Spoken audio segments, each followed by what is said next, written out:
All right, good morning. How is everybody? Are we excited? Yeah? Good. I'm going to make this super easy. All you have to do is stay reasonably awake. I'm going to simplify the test. More importantly, I'm going to simplify your role as a CNA so that by the time I'm done with you, you shouldn't have any questions about what you're allowed to do, what you're not allowed to do, what to do if you run into problems, if you don't know how to handle something. All of that should be crystal clear after class 1. We're going to cover all of that right in the very beginning. But we're just going to make it easy. My name is Patricia Laramie. I'm a registered nurse. I've been doing this now for 20 years. I am the subject matter expert in CNA processing, exams, work environments, all of that. So I know we're small. We're in little tiny Spring Hill, but I actually operate on a national stage. That's important for you to understand because everything that I say is going to seem very simple, and you are going to want to overcomplicate it. And I'm going to tell you, please don't. There are a lot of people out there that will overcomplicate it because they're trying to make themselves look more important. If they have special information, you'll pay for it, right? My job is to make it simple, not complex. Good? Makes sense? Over here, this is my right hand. This is Jake. He is the one that you will see for any tech issues. If you're not getting emails, if you want to purchase something, we're going to talk about some resources that we have. All of that will be Jake. He also is the one that will put up all of the comments on the screen. So he's kind of behind our scenes, the wizard behind the curtain, if you will. All right. So there's two screens here. So you can, it's going to show the exact same thing at the exact same time. So feel free to see whichever one works best for your field of vision. So this is class 1. We are going to be here Mondays and Wednesdays. Please don't come tomorrow. This is not a Tuesday class. Mondays and Wednesdays from 9 to 1 for 4 weeks. And in that time, I'm going to teach you everything you need to know. It's going to be super easy. But there's not going to be a lot of time in class for practice. The last week and a half, I give you some in-class time for practice. But most of this time is going to be all about explaining, demonstrating, answering questions. We do have a week after class. So you guys end, I think, on the 28th. The following week on Monday and Wednesday from 9 to 1, so same class hours, we will have practice time available for you. That is by reservation only. So you're going to see your names. So I'm going to leave this up here. It's always in this cubby hole. Okay. It's not going to be important to you today. And I will reiterate this next week. But sometime in the next 4 weeks, you're probably going to want to figure out where you want to come in and practice. Because remember, we're not going to have a lot of practice time built into the program. Does that sound fair? Good. It's not part of the program. I'm not here during practice time. Jake is. But because Jake's here, if you want to ask him, hey, how do I do this again? He'll put the video up for you. Okay. And you'll also have your book. We'll go over all of that in a few minutes. But you can sign up for both days. You can sign up for one day. But what I do ask you is if you sign up for a block, please attend. Or if you're not going to attend, let Jake know. Because otherwise he has to race down here, get everything set up. And then he sits here and nobody shows. And that's very sad because he could be doing some other things during that time. Okay. Sound fair? Okay. So this sign up sheet for practice time is going to be right here in this cubby. And you guys can grab it at any time and sign up. And I'll remind you next week. Okay, so you can attend in person just like you are today or virtually from anywhere. Now, You guys all signed up for the classroom program, so I kind of expect you to be here. When you are here after today, I would like you to be wearing your class t-shirts, okay? Not, you don't have to wear them today, but after today. Any long pants are fine, closed-toed shoes. Sound good? The good thing about us live streaming, though, is that those replays are always available for you. So let's say that you've graduated, it's January 28th.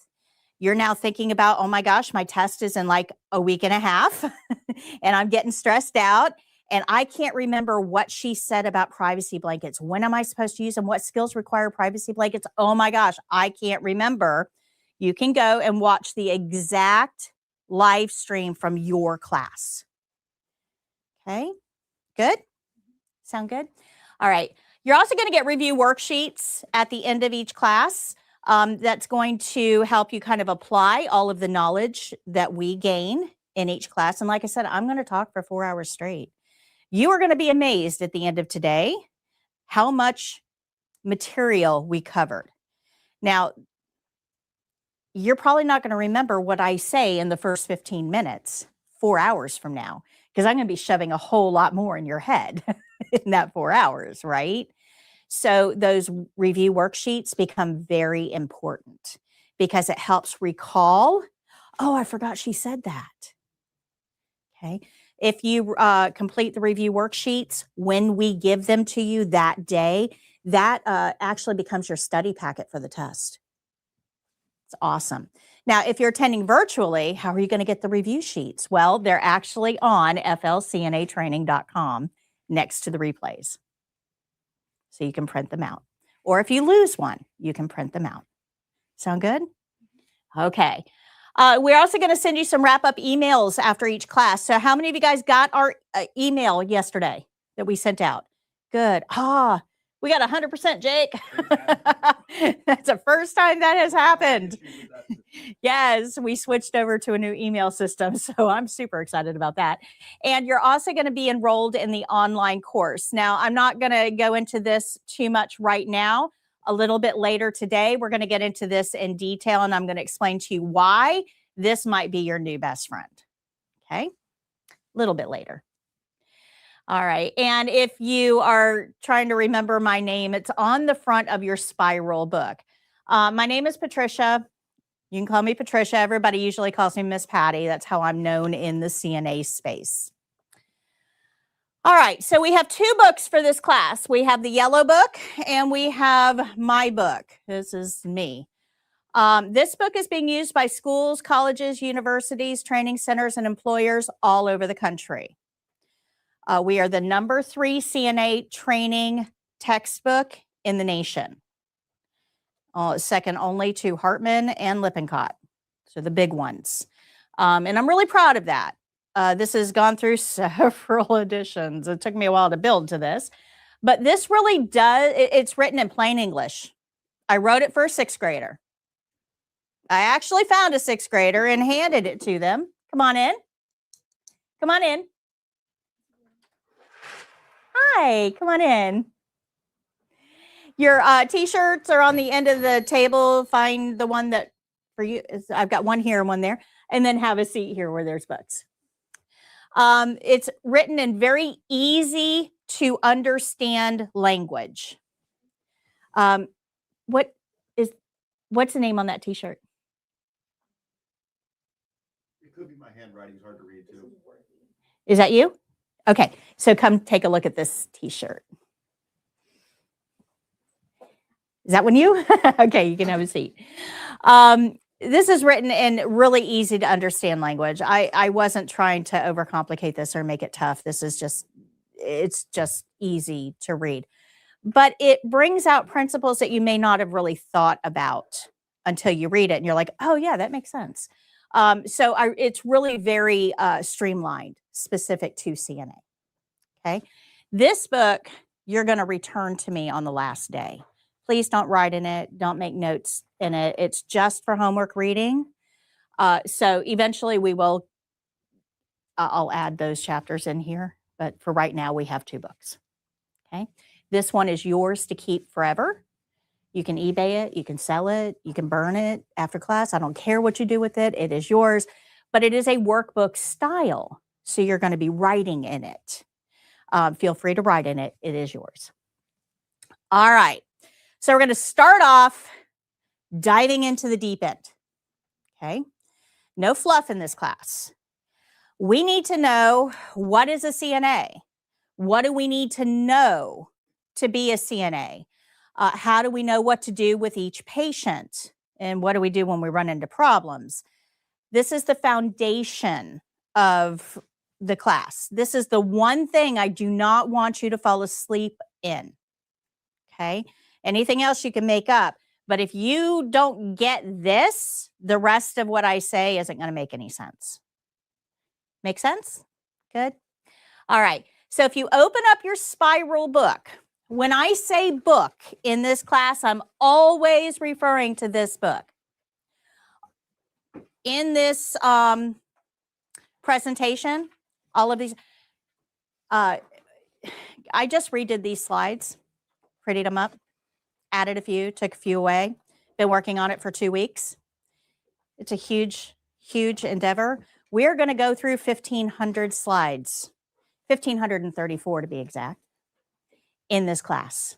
It's a lot of slides. It's a lot of content. I'm going to tell you where you really need to pay attention. Okay, this you really need to pay attention to. But when I'm always going to refer back to the book, so you've got something to take home that you can refer back to.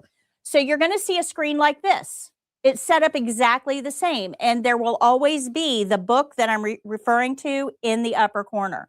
So if you see a page on the screen and you're like, what book is that? Look up here, and I'll always tell you what page number. So it's pretty easy to follow along, even if you zone out for a minute. Good? All right. So skill rules is where we're going to start this journey. In order to be a CNA, there's some things you have to know. And nobody's going to tell you these things when you're out there working, right? It's just things that's why you're here in class, is to learn these things that you have to know, right? Makes sense? Well, everything on that back wall, these are called the principles. All of those colorful banners on the back wall, those are the things you need to know that nobody's going to tell you. All of it. Now, take your t-shirt, shake it out, and look at the back of your t-shirt. Do you see little words in the big letters? You guys see that? Those little words are everything that is on that back wall. All of those principles. This is a cheat shirt. Everything you need to know to pass a state exam, you are holding in your hand at the moment. Pretty cool, right? Now, the problem is it's on the back, and you don't have eyes in the back of your head, so you can't use it on the state exam. But it is helpful as a resource for you to know where to find these principles, and we're going to learn them as we go. But this is the one that we're going to start with because this is the beginning of everything that we do. It's called skill rules. Now, when you're looking at this page, you're going to see a whole lot of other pages just like it as we go through each one of these principles. But let me take you on a little tour. You have the skill rules themselves all spelled out. This is what we're about to learn. And it tells you what skills this rule is going to apply to. Those of you that are astute realize that it's all of them. Okay. For the exam, we have to learn 20 skills. They're all right here. These are the 20 skills we're going to learn, plus hand washing. We're going to use skill rules in every single skill, so it's kind of important. Now, below that, I have a video for this, which we're going to watch together in a little bit. And we're going to focus on this in about 23 minutes. Okay, this is important, and you can actually see it in the bottom corner of each one of those banners on the back wall. But this is your scope of practice, guys. This little house, that is your scope of practice. So we're going to figure out how this fits into your scope of practice in just a few minutes.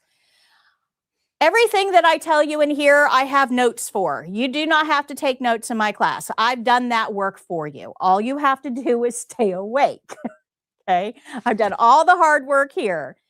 Your notes are going to be found on the next page, page 18. These are the notes for the video that we're about to watch together. As you're reading through page 18 at home, on your own, for review homework, just to kind of freshen in your mind, right? When you look at page 19, you'll see a couple of questions. Remember, I said this is a workbook style resource.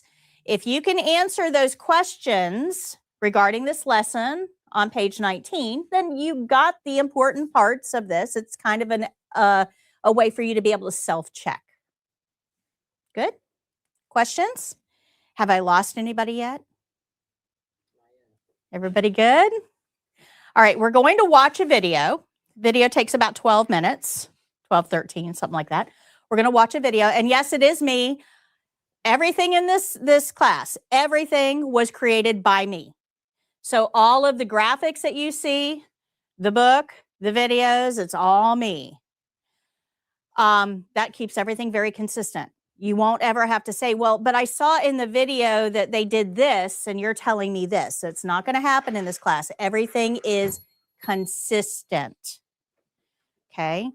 But it's all, the video I'm about to show you is animated. So it's kind of an animated style because we get tired of talking heads, right? So Jake's going to show you or put the video on. You don't have to take notes. Notes are on page 18, and I'll catch up with you right after the video. The Care Plan and the CNA, why it's always about the Care Plan. A presentation brought to you by foryourcna.com. Thank you for joining For Your CNA's online CNA test prep. We will be preparing you for both the written and skills portion of the exam. This course contains videos, interactive lessons, activities, testing care plans, test registration instructions, practice questions, and much more. This program goes way beyond our skills videos available on YouTube. But in order to pass the test, there is one single principle that you must understand: the importance of the care plan. Without this key, learning the skills is meaningless. You might be able to mimic what I do in the skills later, but chances are you will fail the test because you didn't follow the care plan. So this course will teach you the skills, but you must first learn how those skills need to be done. So come on inside and I'll explain to you how the care plan works and why it is so important to the test. We are sure that you will become great CNAs and you will provide excellent care for our residents. But before you get started, let's review some basics. Does anyone know what the initials CNA stand for? Certified Nursing Assistant? That's exactly right, April. A nursing assistant is there to assist the nurse. You will be receiving all of your instructions from the nurse and must follow their directions. This will probably include taking vital signs and assisting with personal care tasks. But you may also be asked to assist with other nursing procedures as well. It is important to only do the things that you have been trained to do. If you aren't sure how to do something, ask someone for help. It's okay to not know everything. But please, don't try to do something that you aren't familiar with. It might harm the patient. In this online CNA test prep program, we're going to show you how to do all tested skills. But that is only the beginning of your education. You will learn way more on the job. Because every patient is different and will have a different way that those skills need to be done. And that's where the care plan comes in. As a CNA, you will be expected to assist our patients with many routine tasks. Generally speaking, CNAs help patients with things that they can no longer do for themselves. Things like sleeping, toileting, grooming, bathing, dressing, eating, socializing, and activities. Together, these are called the Activities of Daily Living, or ADLs. These are things that everyone does every day for a healthy life. But not all patients will be able to do these things for themselves because of illness or injury. Sometimes people are too weak to go to the bathroom on their own or feed themselves. And that's where you come in. If a patient needs help with any of these tasks, you will be there to help them. But not all patients will need help with all tasks. This is Henry. Henry had a stroke and has right-sided paralysis. And this is Martha. She had a left hip replacement. This is Bob. He has had a recent leg amputation. And Annie has dementia. And they will all require different care. Some patients will need help brushing their teeth, but others will do that themselves. As a CNA, we will help the patients do the things that they cannot do alone, but we will let them continue to do the things for themselves that they can do. How will I know what I'm supposed to do with each patient? I'm so glad you asked, Cassie. As the registered nurse caring for these patients, that's my job. When a patient gets admitted to our facility, I will do a head-to-toe assessment. I will review all body systems to evaluate the patient for real problems and potential problems. This is a very long, complicated process, but here's a brief overview of a general assessment. I'm going to look at his neurological status. I'm going to look at his cardiac status and his respiratory system. I will also look at his integumentary system, which is hair, skin, and nails, and his gastrointestinal system. His urinary system is important, as is his musculoskeletal system. And then I will review his endocrine, lymphatic, and reproductive systems. And finally, I will review the doctor's orders for this patient. I will use all of this information to determine the patient's real and potential problems.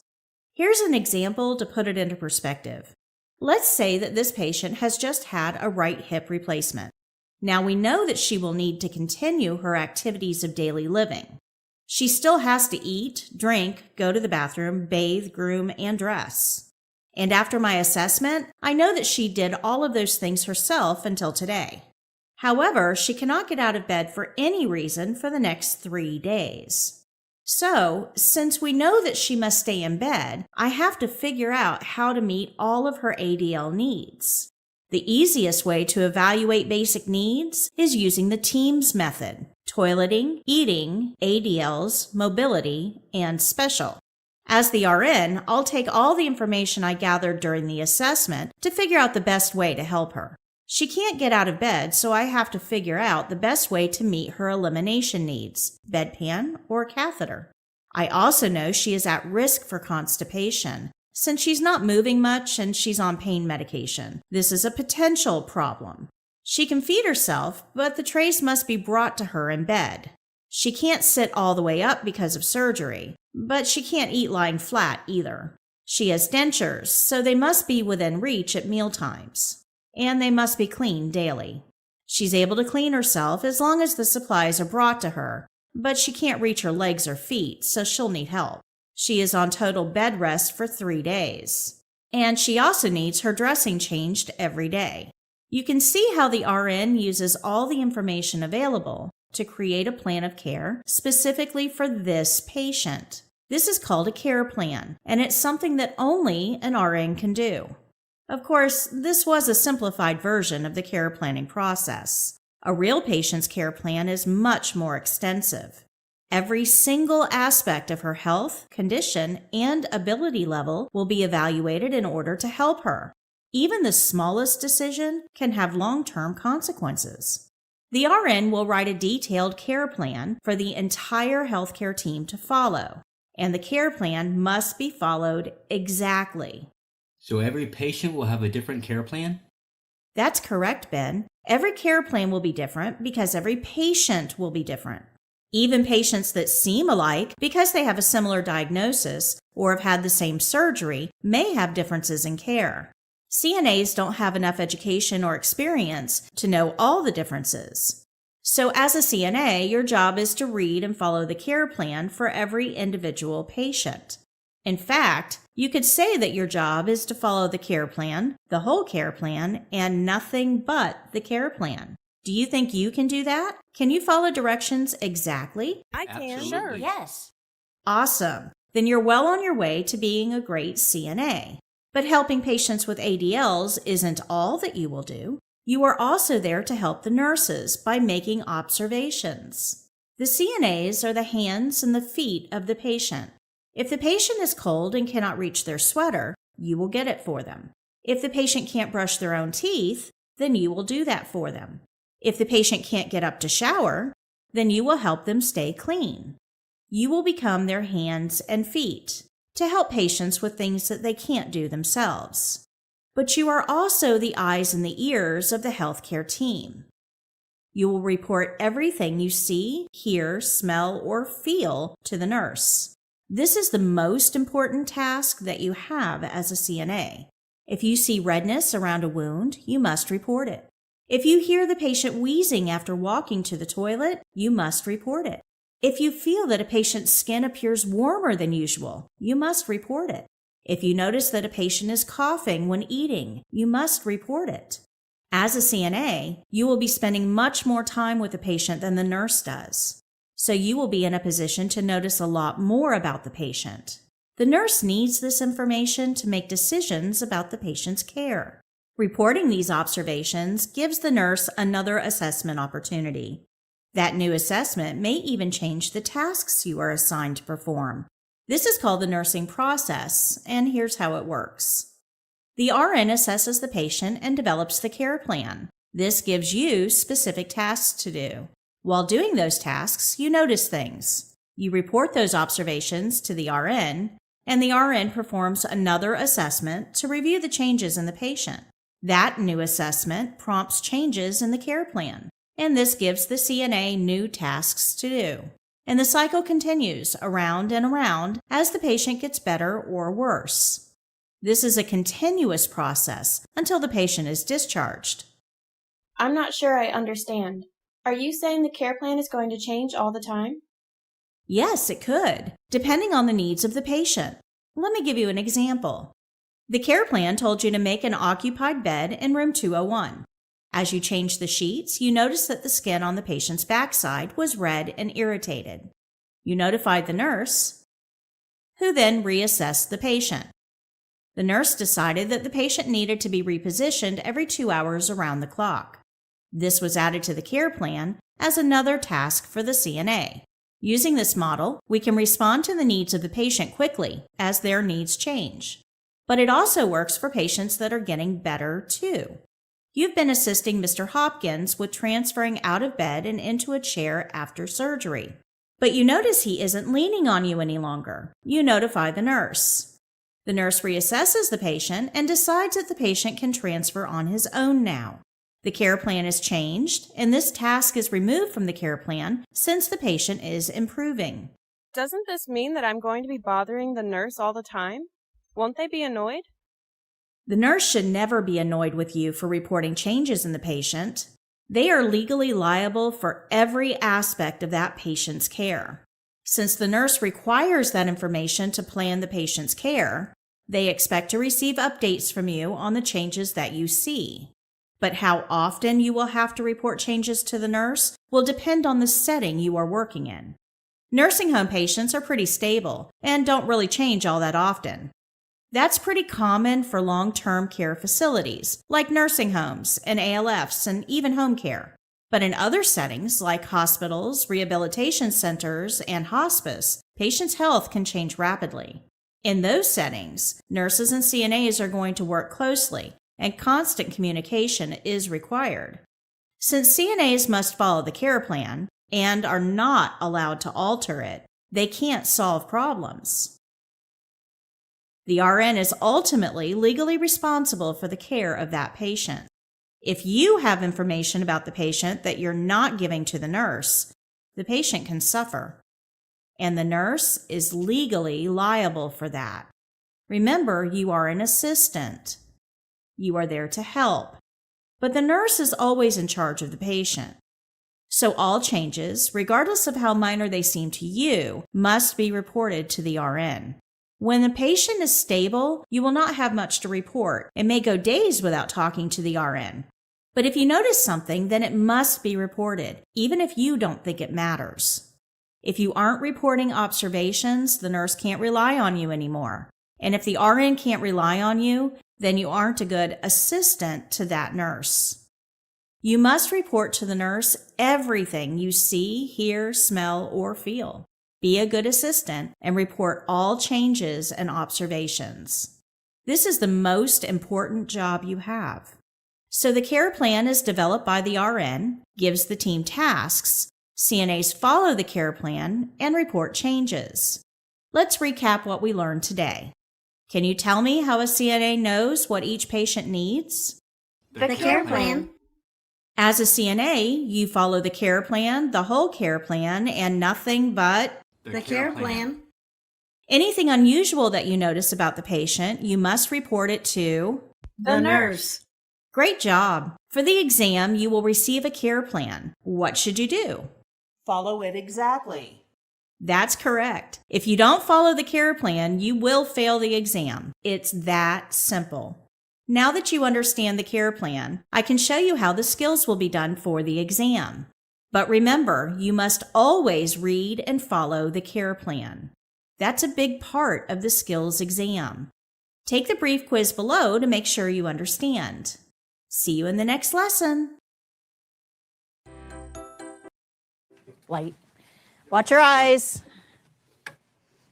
Oh, I know that's rude, isn't it? All right. How do we know what to do with each patient? Follow the care plan. If the care plan tells you to stand on one foot, what are you going to do? Stand on one foot. It's that simple. CNAs do not decide what patients need. If you catch yourself saying, well, I think, stop. Not your role. Your role is to take that information to the RN and let them think, because the RN is going to have more information than you do. So let me give you a good example of this. We all know exercise is good for us, especially if you're sick or, confined to bed, right? You got to have some exercise. So you are assigned to go in and do range of motion to the resident's right leg. And while you're in there, you're doing some exercises on the right leg, and you think, well, this person's stuck in bed. Maybe I'll do the left leg too. Is that a good decision? What do you guys think? But exercise is good. It's not on the care plan. And if you don't understand that the patient is actually in bed because of a blood clot that we don't want moving around their body, potentially killing them in their left leg. So we go in, we think to ourselves, oh, well, we'll just do range of motion on the left side as well. And we start doing exercises and it dislodges that blood clot and it kills your patient. What killed your patient was the fact that you did not follow the care plan. Got it? Do you guys see how important this is? CNAs kill just as many people as surgeons every year. We just don't talk about it. I think we should be talking about it. And the main reason that happens is that CNAs go off script. So we kind of have to know what our role is here.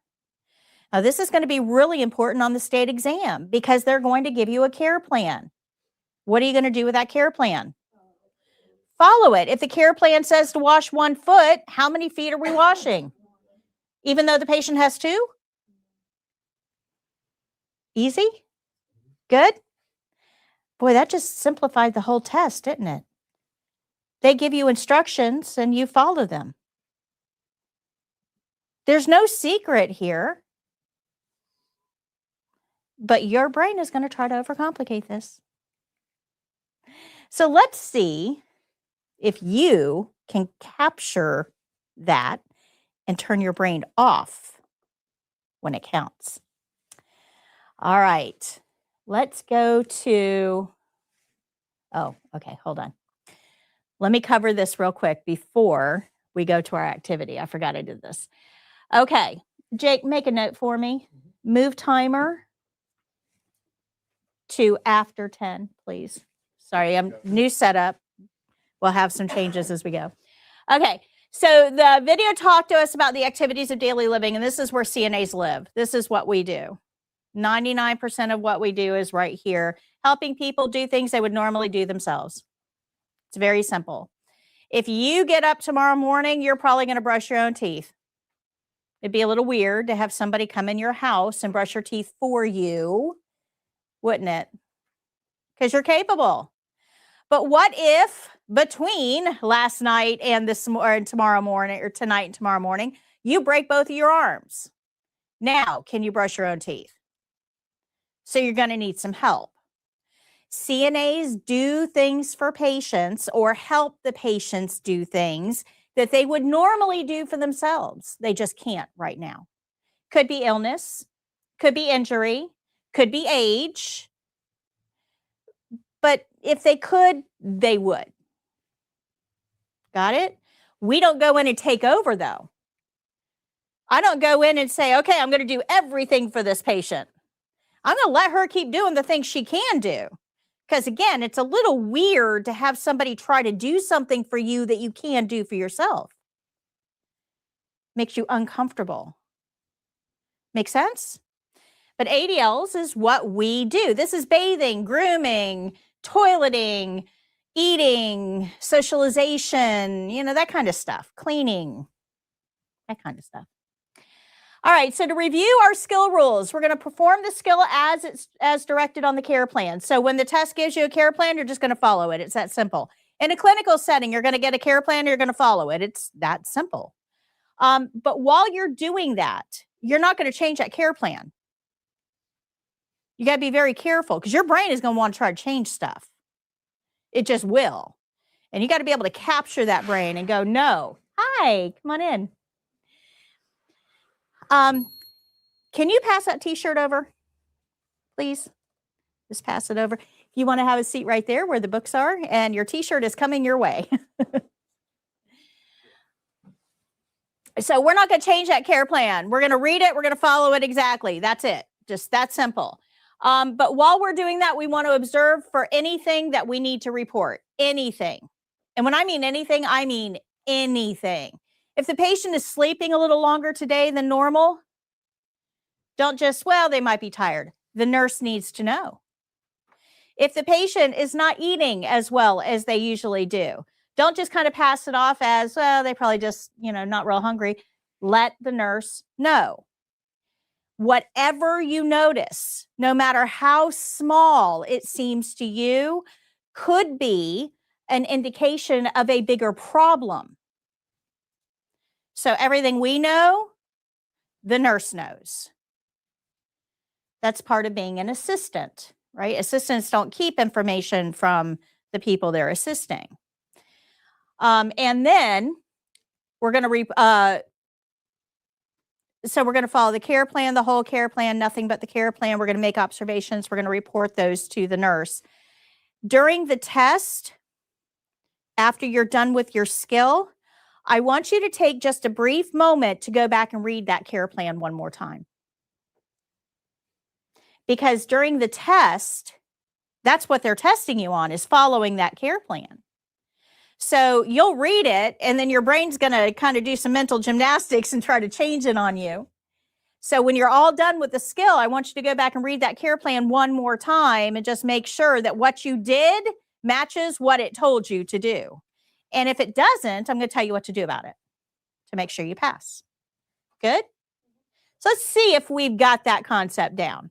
If you go to page, if you go to page 20 in your book, we're going to take 5 minutes here.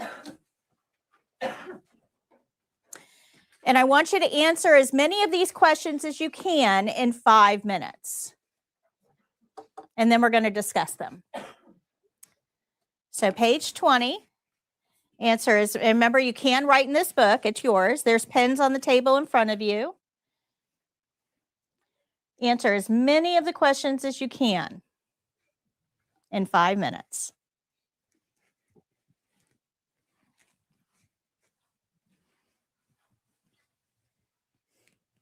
And by the way, I do give you a break about halfway through. I forgot to mention that.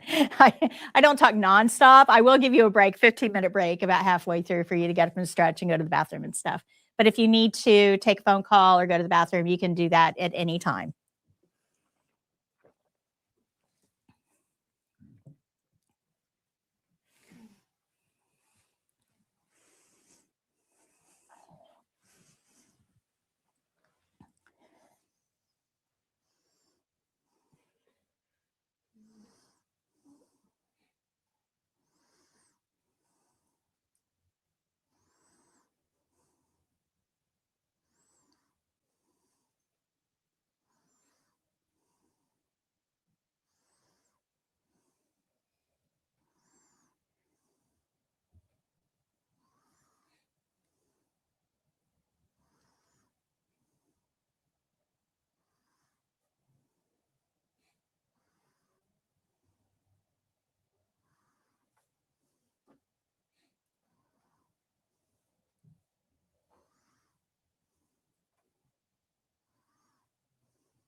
About 2 more minutes.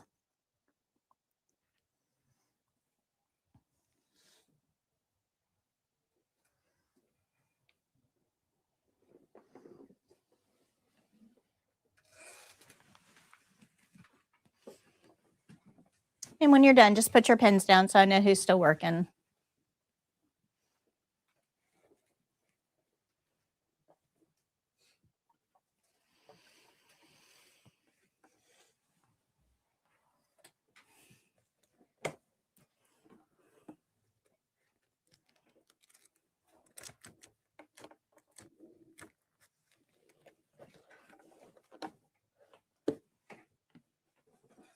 Everybody done? Okay. We'll move on. Okay. So if you're looking at page 20, let's look at number 1 here real quick. This one's pretty easy. It says you receive the displayed care plan. How far are we going to walk our patient? 10 steps. Not until the resident gets tired? Why wouldn't that be the right answer? Easy answer, easy answer. It's not on the care plan. So on the written exam, if you get a question that says this is the care plan and it gives you an answer like until the resident gets tired, is that the right answer? About 45 minutes ago, you probably would have said it is. Look how much you've learned. We just started. Okay. So these questions are going to help you not just with the skills, but also with the written. It's very important that we understand our role because about 22% of the test is going to be testing us on, do you know your role? Okay, good, good. All right, let's move on to number 5. Number 5. It says you received the displayed care plan. What's a safety concern for this patient? Okay, how do we know that? It's in the care plan. Now, I'm going to tell you in a clinical setting, this isn't going to be in the care plan. The care plan is not going to say, hey, they're not sitting up straight. They're going to rely on your eyes to see that, right? So this question isn't a real good indicator of how to answer the written test question, right? Because they're going to rely on, you're going to need to rely on your eyes. But here's the problem. For the exam, page 20.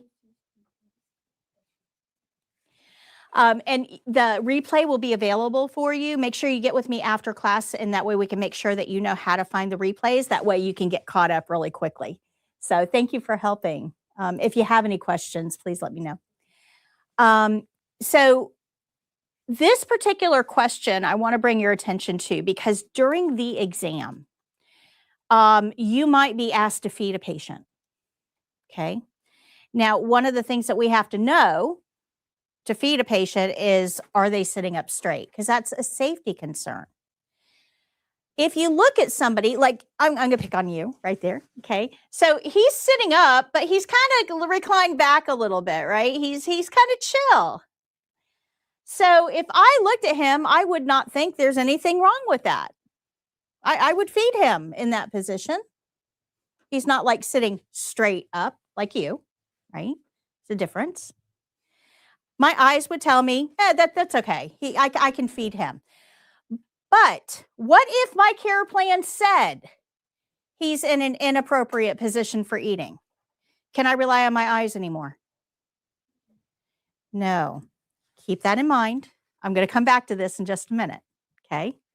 Keep that in mind. Let's go down to number 8. You receive this care plan. How long do we have to count the pulse for? Those of you joining virtually, we're on this page. How long do we have to count this pulse for? Why? Because that's what the care plan says. Now, how many of you guys know somebody that works in healthcare? If you go home and you ask that somebody that works in healthcare, how long do you count a pulse for? You're going to get 2 answers. The first answer is going to be 15 seconds and multiply that by 4. That's kind of industry standard. The second answer is going to be, we don't count pulses anymore. We use a pulse ox.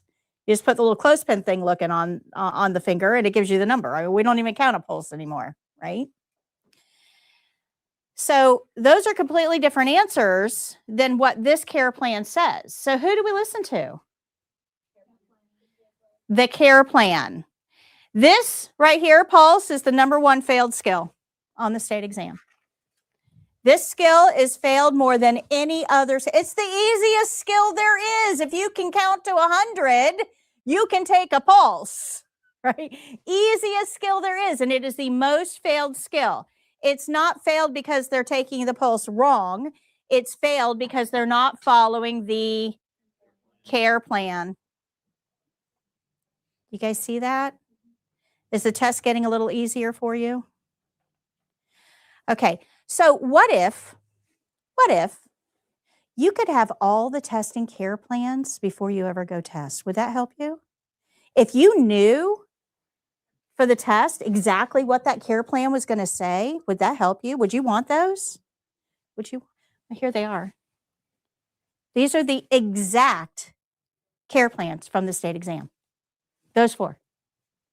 If you get ambulate, if you get range of motion, hip, knee, and ankle, if you get feeding a patient, or if you get pulse, this is exactly word for word what the care plan is going to say. So during the test, remember I said we're going to come back to this?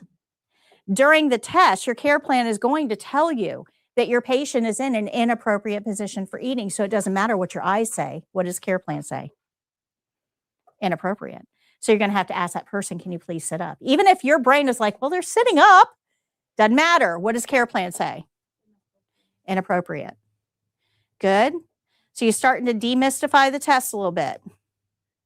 Is your stress level coming down a little bit? Test is easy, guys. How many guys remember playing Simon Says in school? This is a giant game of Simon Says. That's all it is. Instead of Simon, it's the care plan. As long as the care plan tells you to do it, do it. If the care plan doesn't tell you to do it, don't do it. Good? Easy? Easy. But I told you we're going to learn 20 skills. This is only 4. You want the rest? Want the rest? Go to page 25.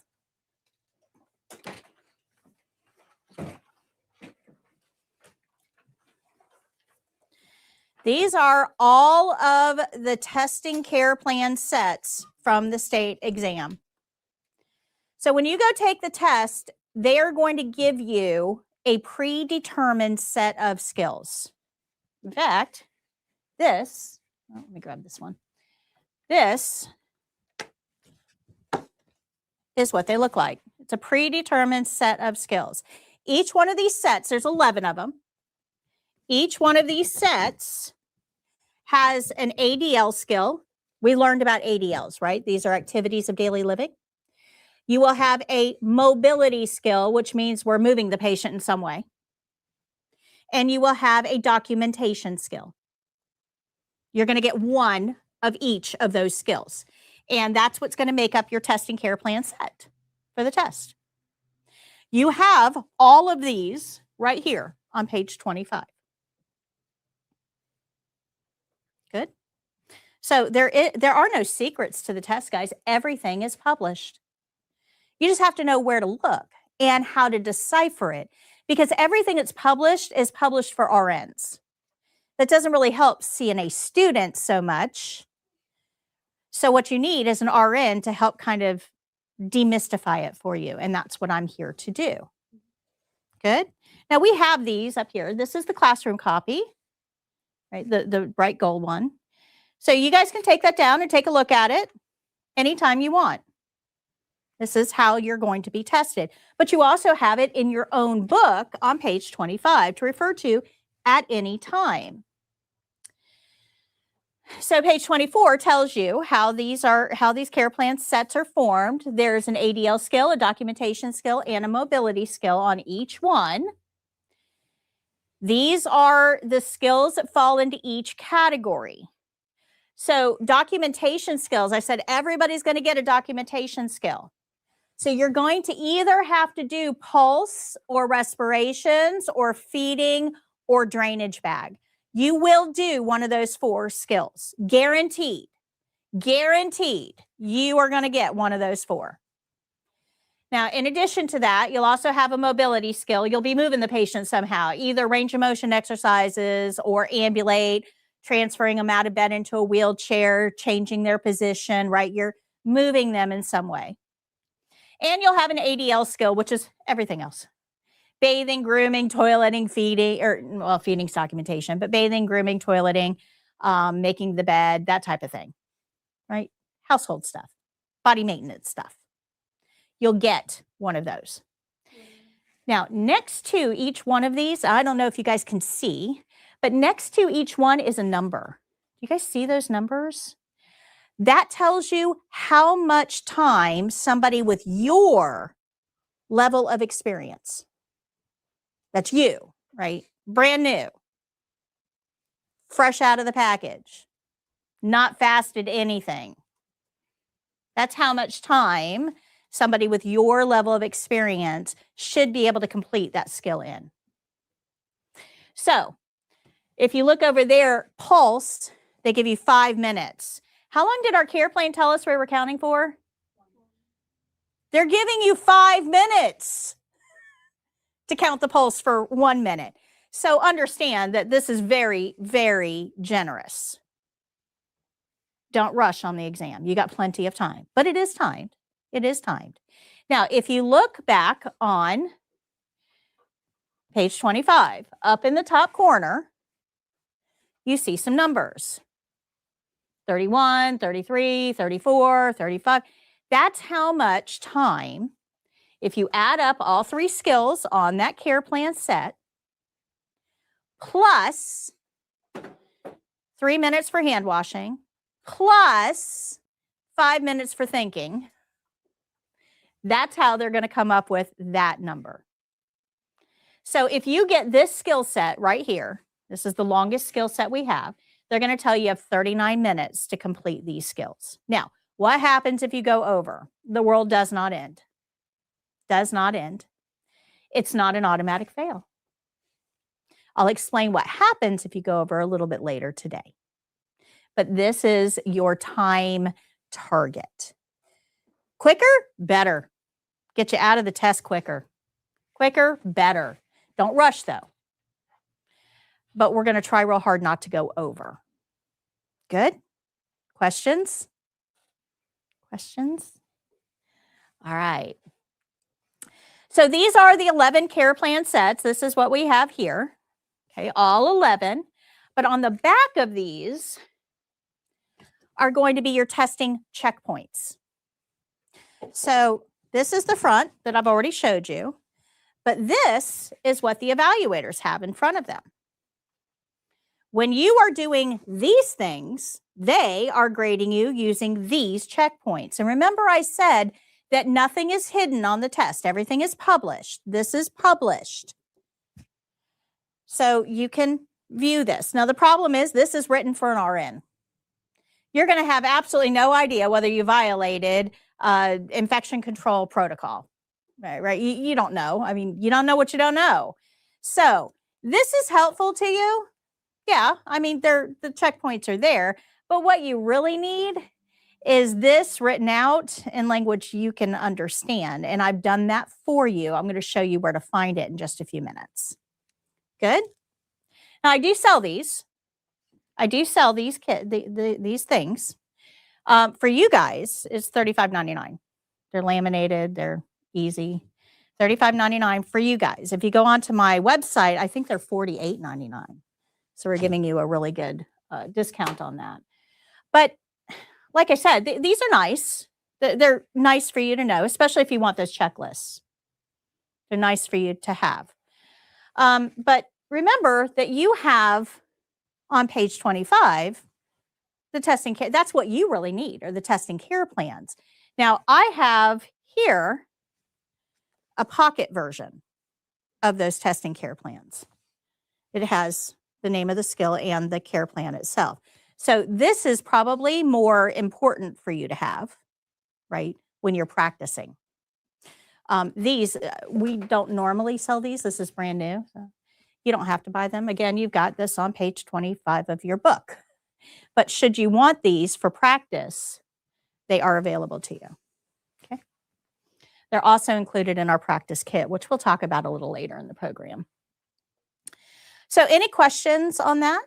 On the care plan? How we know what to do with each patient? That we follow the care plan, the whole care plan, and nothing but the care plan? And we report everything that we notice to the nurse. Everybody good on that? Because that's going to form the foundation of everything that comes after.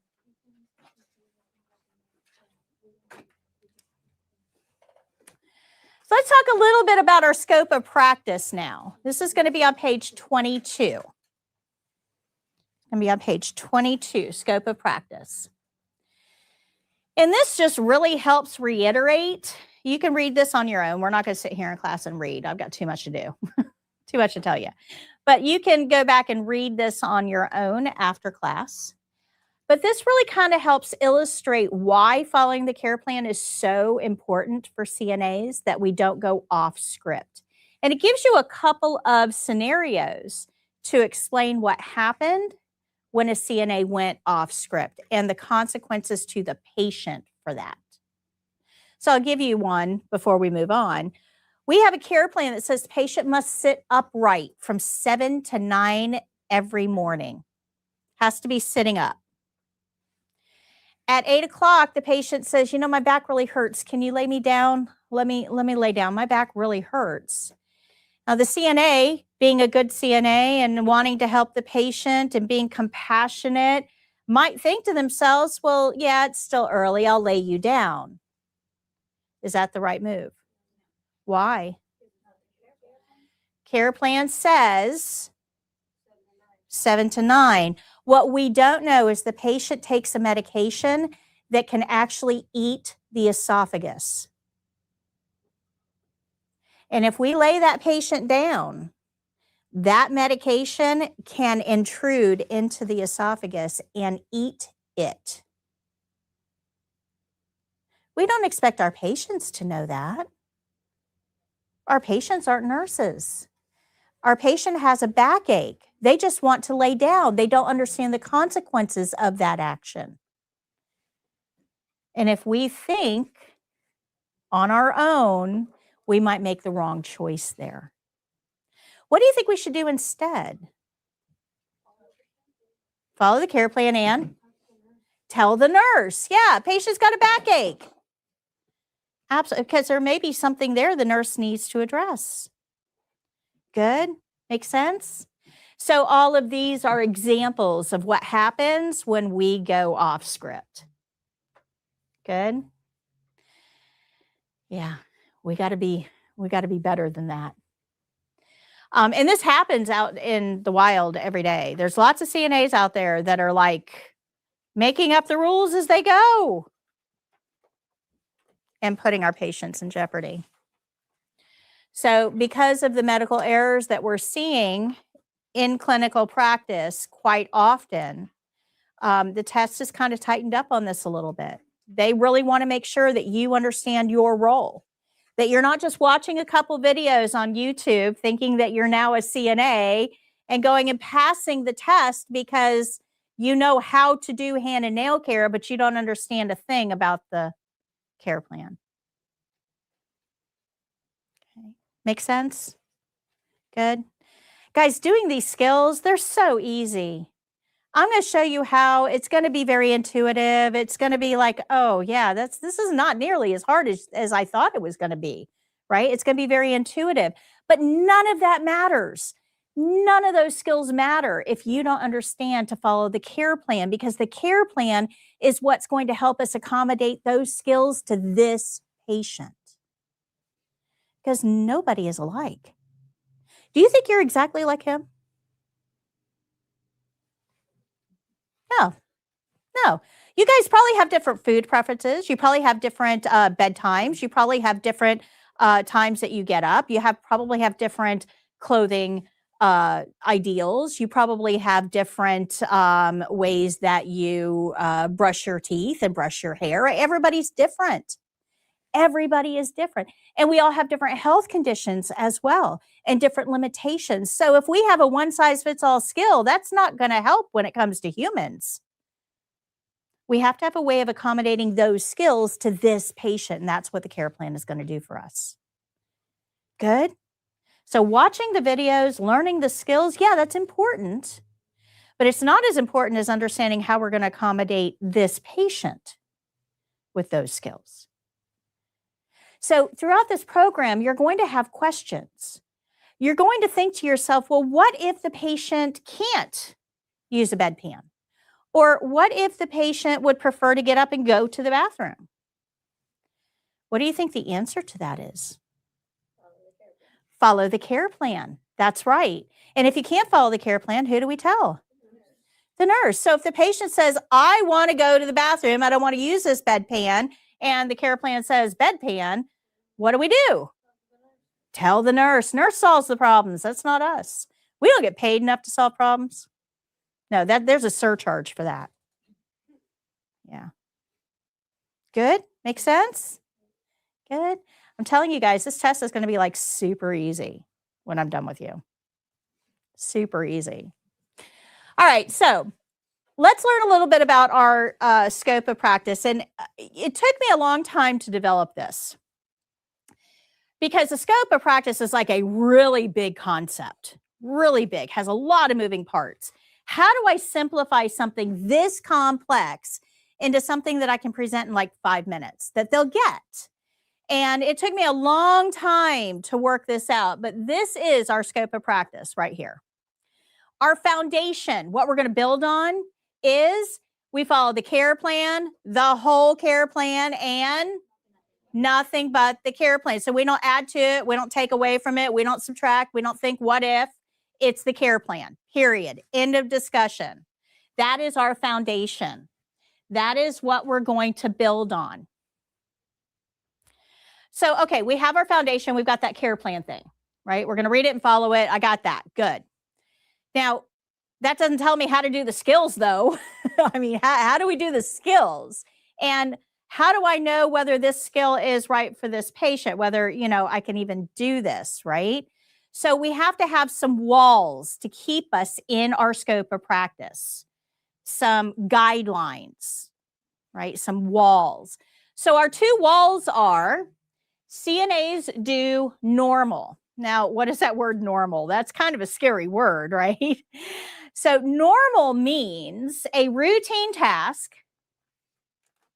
on a stable patient that we've been trained to do.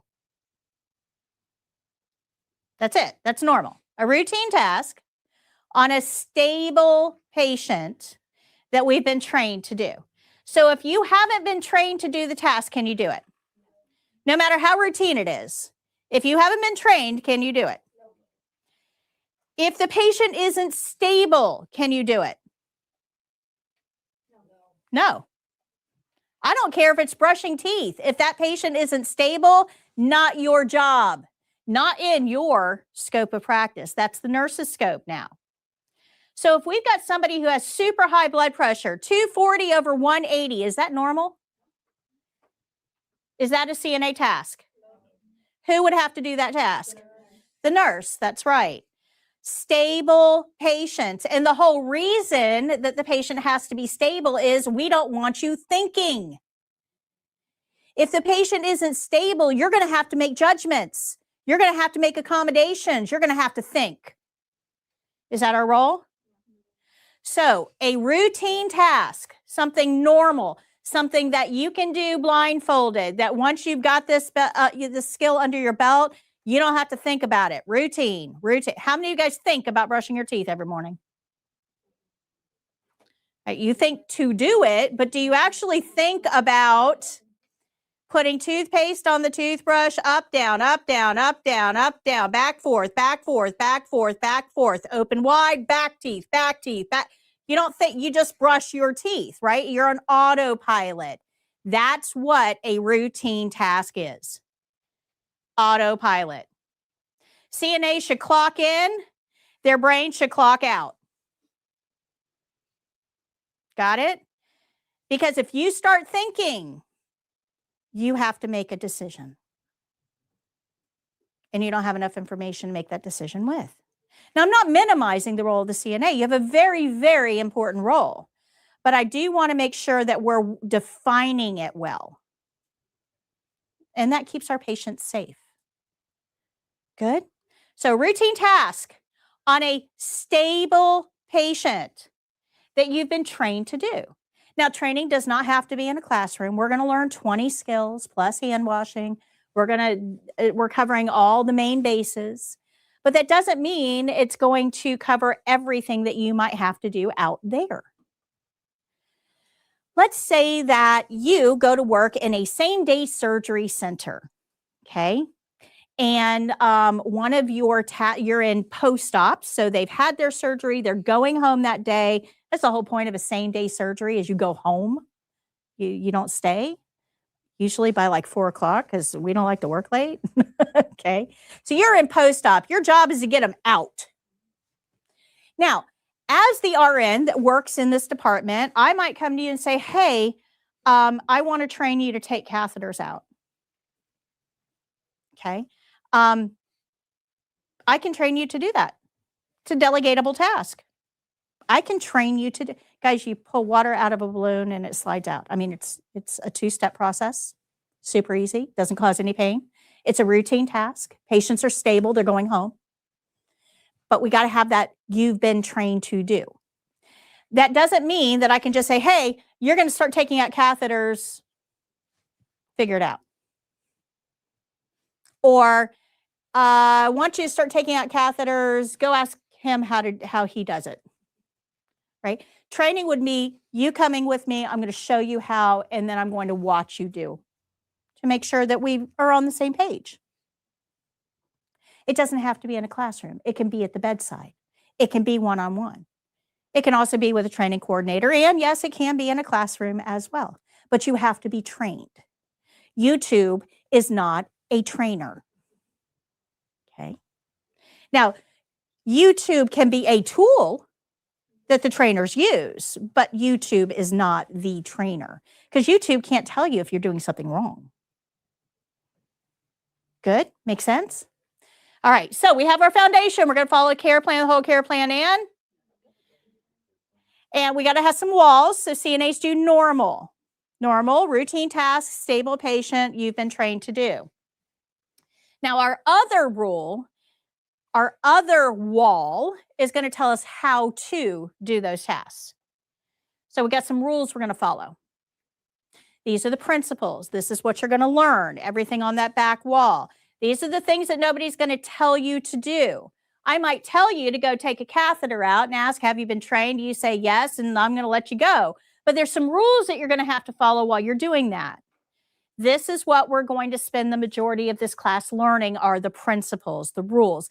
This is what's on the back of your t-shirt. Okay, but this is going to keep us firmly in our scope of practice. So we have our foundation, care plan, whole care plan, nothing but the care plan. CNAs do normal, and the principles are going to guide our performance, tells us how. Now, on top, because no house is complete without a roof, we have to remember that it's always about the patient. We're there to help them. Help isn't help if it doesn't help. I want you to remember that. Help isn't help if it doesn't help. If I come into your house tomorrow morning and I insist on getting you dressed in the clothes that I choose for you, and you try to tell me no, and I overrun you, is that help? Help isn't help if it doesn't help. We are helpers. I don't like the term CNAs. I don't. Because it clinicalizes what we're there to do. It makes it sound way more complex. We are helpers.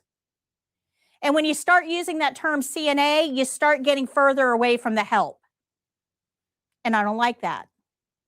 CNAs are there to help.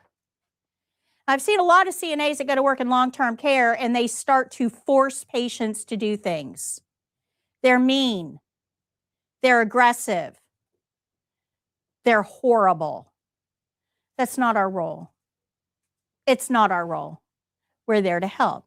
So above everything else, you have to remember that it's all about the patient. It's not about you.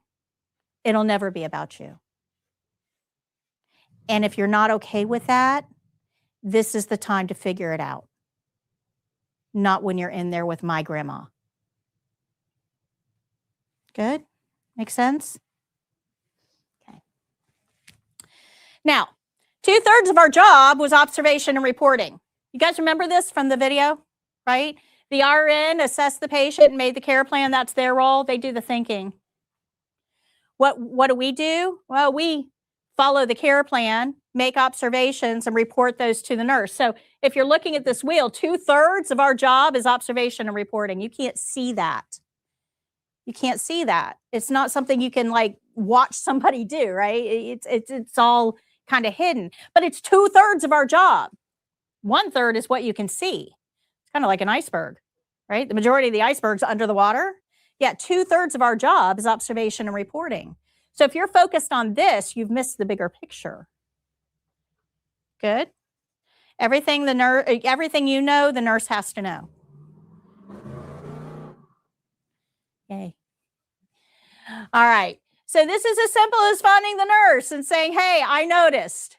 It doesn't have to be big, fancy, showy.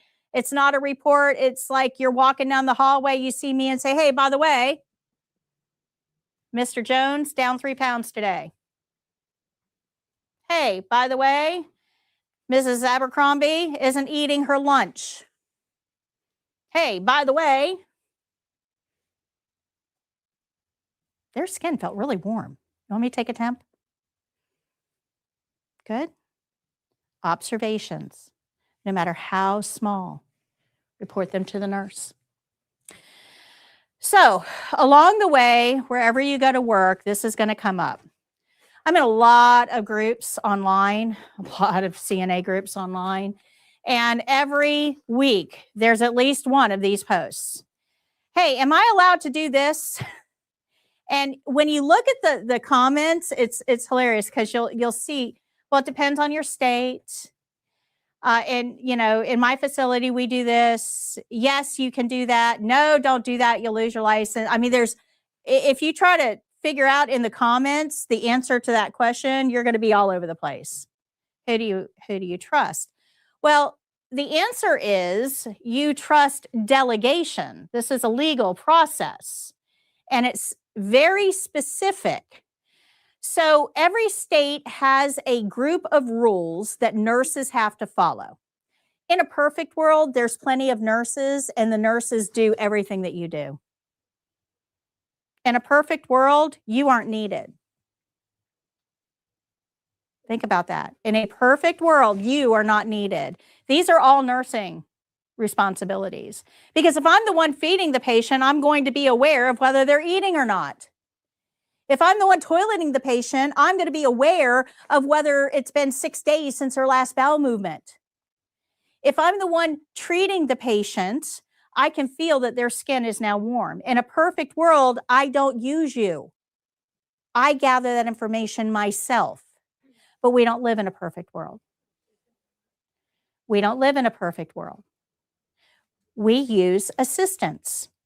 And you guys make great assistants as long as you know the rules, right? But you have to know the rules. So if I'm going to delegate a task, I've got to know which tasks I can safely delegate to you. And there's some rules that I have to follow as a nurse. Remember, a perfect world, I'm doing the tasks. But in order to free me up to do higher level tasks, I'm going to get some assistants to do some of the routine tasks. No thinking. But I've got to make sure that I'm delegating the right tasks to the right person. So the first thing I have to ask myself is this a task that I can even do?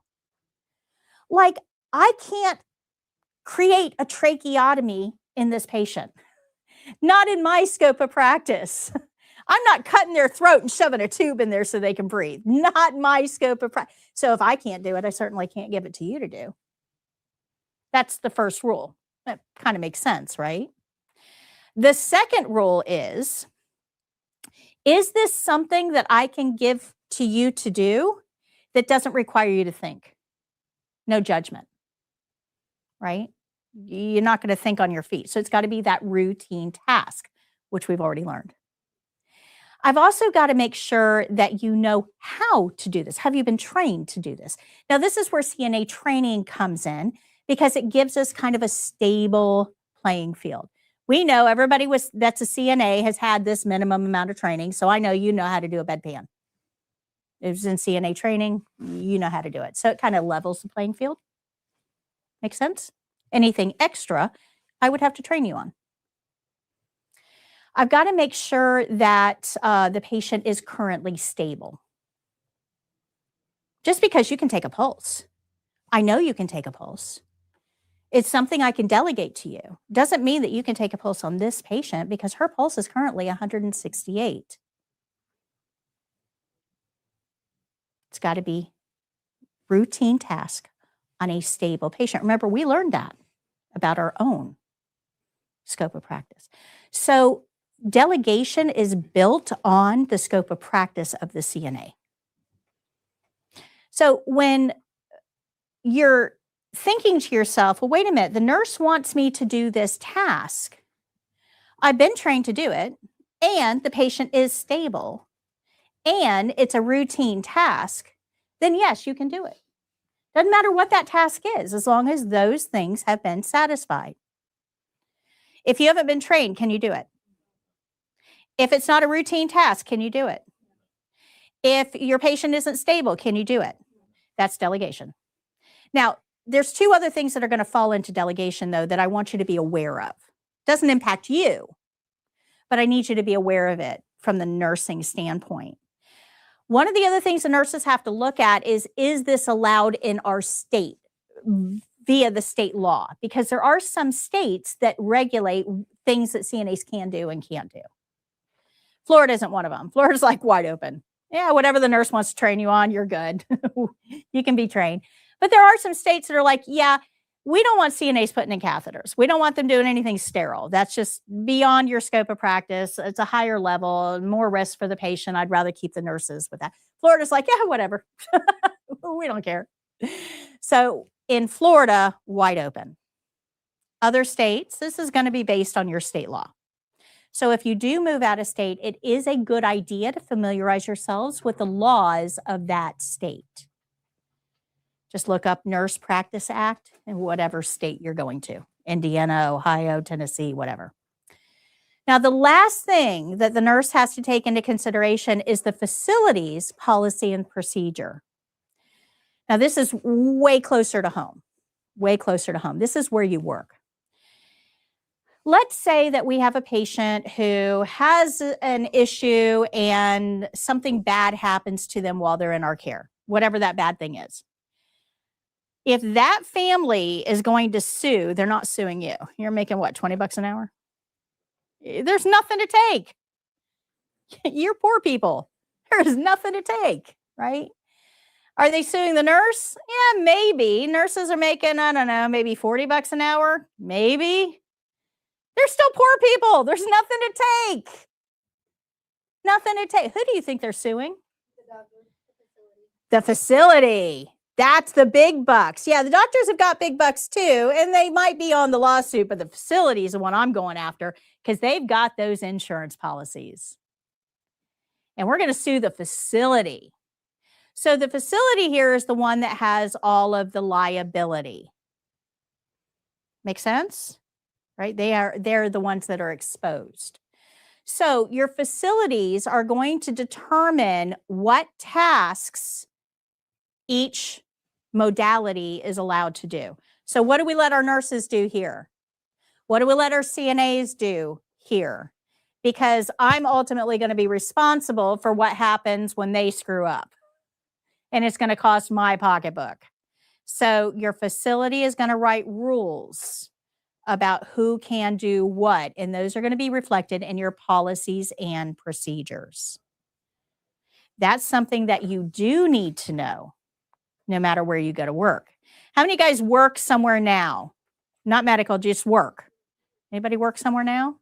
All right. Where you work, doesn't matter what it is. It could be the Shake Shack. I don't care. It could be, a big box store. It could be a coffee shop. Doesn't matter. You have a policy and procedure manual. How many of you guys have ever looked at it?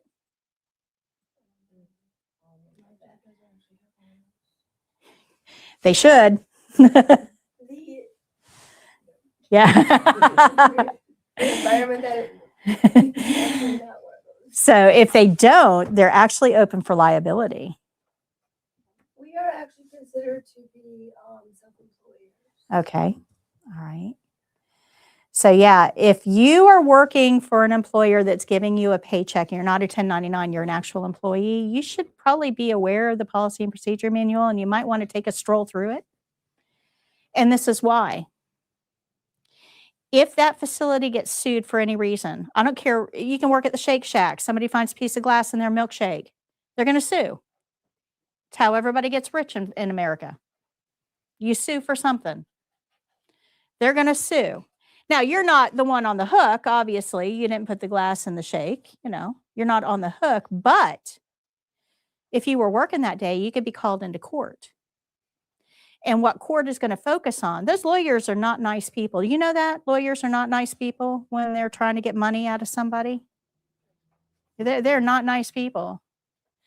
So they're going to ask you, so what does the policy procedure say about putting the vanilla cream in the shake machine?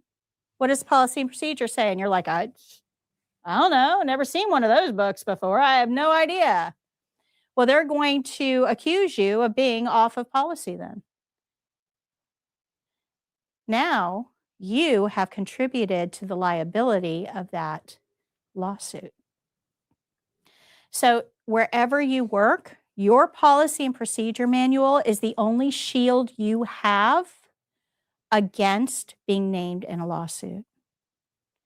If the facility told you to do a certain thing a certain way and you do the certain thing the certain way, like the policy and procedure told you to, you have no liability, none at all. Zero. They're not even going to call you into court. But if you don't, if there's a policy and procedure manual that says something different than what you did, you are now in court being cross-examined. And that's not a very comfortable place to be. Make sense? Good.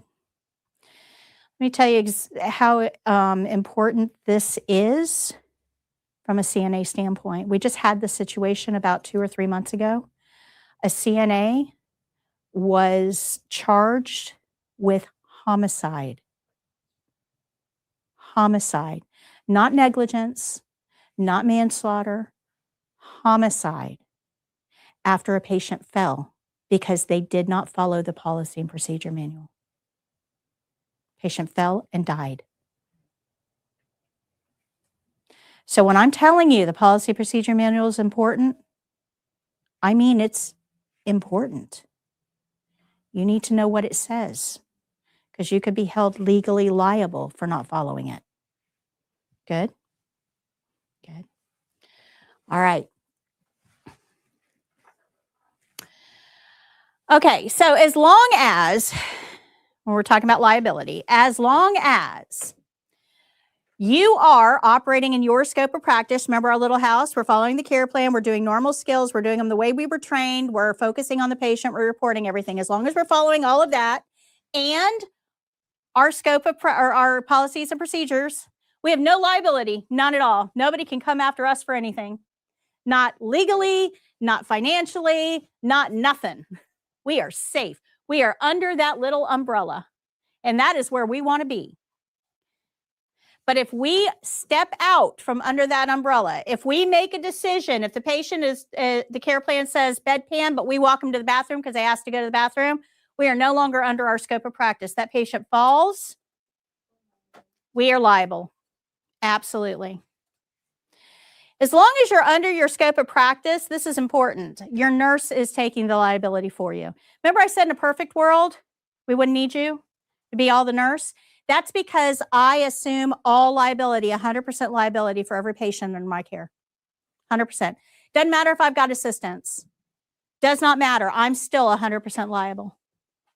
So if you're caring for a patient, you don't tell me information, doesn't matter, I'm still liable for it. Still liable. So we've got to work as a team with our nurses. Good? They're the ones that are taking the liability for you. Any questions? Let's talk about being a patient, and then we'll take a break. Let's talk about being a patient for a few moments. How many guys have ever been sick? Yeah, what's your mood like when you're sick? Yeah, grumpy. Ooh. Where do you want to be when you're sick? Yeah, in bed, but whose bed? Your bed. Absolutely. That's important. That your is super important. I don't want to be in a neighbor's bed. I don't want to be in a friend's bed. If I'm sick and I'm at a friend's house, where am I going? Home. I want to be in my bed, my nest. Right? So we have to remember that the patients that we are caring for are not in their home. Where do they want to be? In their home. So they're sick, ill, injured, or old. We're just going to call it sick. And they're not home. Automatically grumpy and now miserable because I'm not where I want to be. Are we seeing them on their best day? No. Now, even worse, way worse, exponentially worse, if home is where they currently are. If they are so sick that they can't go back to their home, and this is where they're stuck at for the rest of their life, now what do you think their mood is going to be like? Oh man, they're going to be angry. Absolutely. We are not seeing these people on their best day. Not by a long shot. If you're expecting sunshine and daisies, you are in the wrong industry. That is not what we're getting here. Not at all. We have to understand that your patients are going to be grumpy when you're caring for them. Your job is to bring the sunshine in, not expect it to be there. One of the maddest I have gotten at a CNA was when she argued with a patient and then told me, well, she started it. And I'm going to finish it. Don't argue with the patient. They are having a bad day. You are making it worse. That does not help. Help isn't help if it doesn't help. If you're arguing with the patient, if you're giving them attitude, if you're ticked off because they're on the call light every 5 minutes, and you bring that attitude into the room, you are not helping. I don't need you. And I will make that very clear to my employer that I don't need you. What do you think that's going to do to your job? Who are they going to keep? The nurse that takes 3 years of education or the CNA that takes 4 weeks? Absolutely. Absolutely. In any conflict, you versus me, I'm going to win. Hands down. So you don't want this to be a versus situation. Does that make sense? We want to get along, but the only way we're going to get along is if you treat my patients right. It's that simple. But we also have to think, if we were the ones in the bed, how would we want to be treated? Would we want to be treated with disdain, with irritation, with anger? Or would we want to be treated with compassion, with empathy, with understanding? Whenever you're having trouble with a patient, I want you to take a moment to put yourself in their place. How would you react? Yeah. Does that make sense? Empathy, guys. We have to have it to work in healthcare. Your patients are not going to be what you think they are. Everybody watches shows like Grey's Anatomy and Scrubs and The Pit, which is the new one. Oh, I love that one. Everybody watches those shows and they have this kind of romanticized ideal of medicine. And we have to kind of come back to reality. That's Hollywood, guys. Very dramatized. Very, because they're trying to keep you engaged and hooked and watching commercials, which is how they get paid, right? So we have to set our expectations a little bit differently. We have to come back to earth. Does that make sense? Good? Don't forget that. We also have to understand that every patient's going to be a little bit different. We talked about this already. Every patient's going to be a little bit different. You are different from her. You guys are all different. You're different people. And we can't treat everybody the same. I try to get a little bit of a sense of who my patients are when I'm caring for them. If I've got a woman who just lost her husband in a catastrophic car accident, she's 82 years old. She can't go home. She's in the hospital, but being told she has to go to a nursing home because her husband is dead and there's nobody to take care of her. And all of her family lives up north and they've got lives and families and work and all of that. So she has to go to a nursing home. I am going to spend a little extra time with that person. And I'm going to understand when she hits the call light every 5 minutes because she's scared and she's lonely and she's grieving and she just needs a little compassion. Get to know your patients. It'll help you understand where they're coming from. Every patient's going to be a little different. Good? Questions? All right, let's go ahead and take our break. We're going to take 15 minutes. Snacks are back there. There's drinks in the refrigerator. Everything is free, courtesy of CPR Rescue. This is her room. This is Julie Stack's room. This is where she does CPR. We'll talk about that in a little while. The paper that you had in front, let me borrow your blue paper. The paper that you had in front of you this morning, this paper here,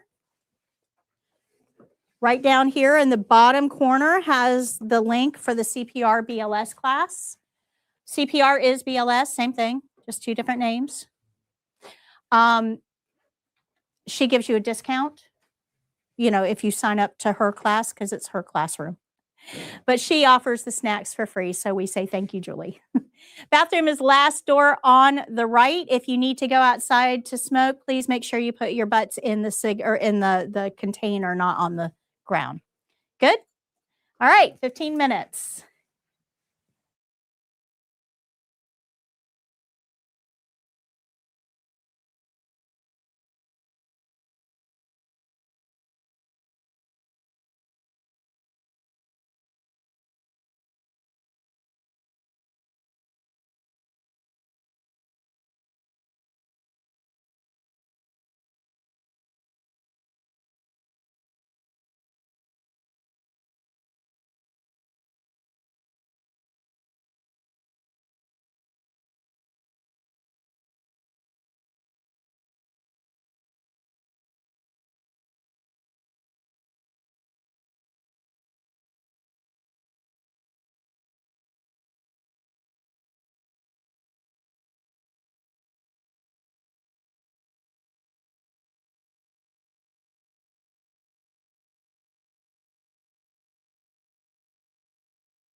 Thank you.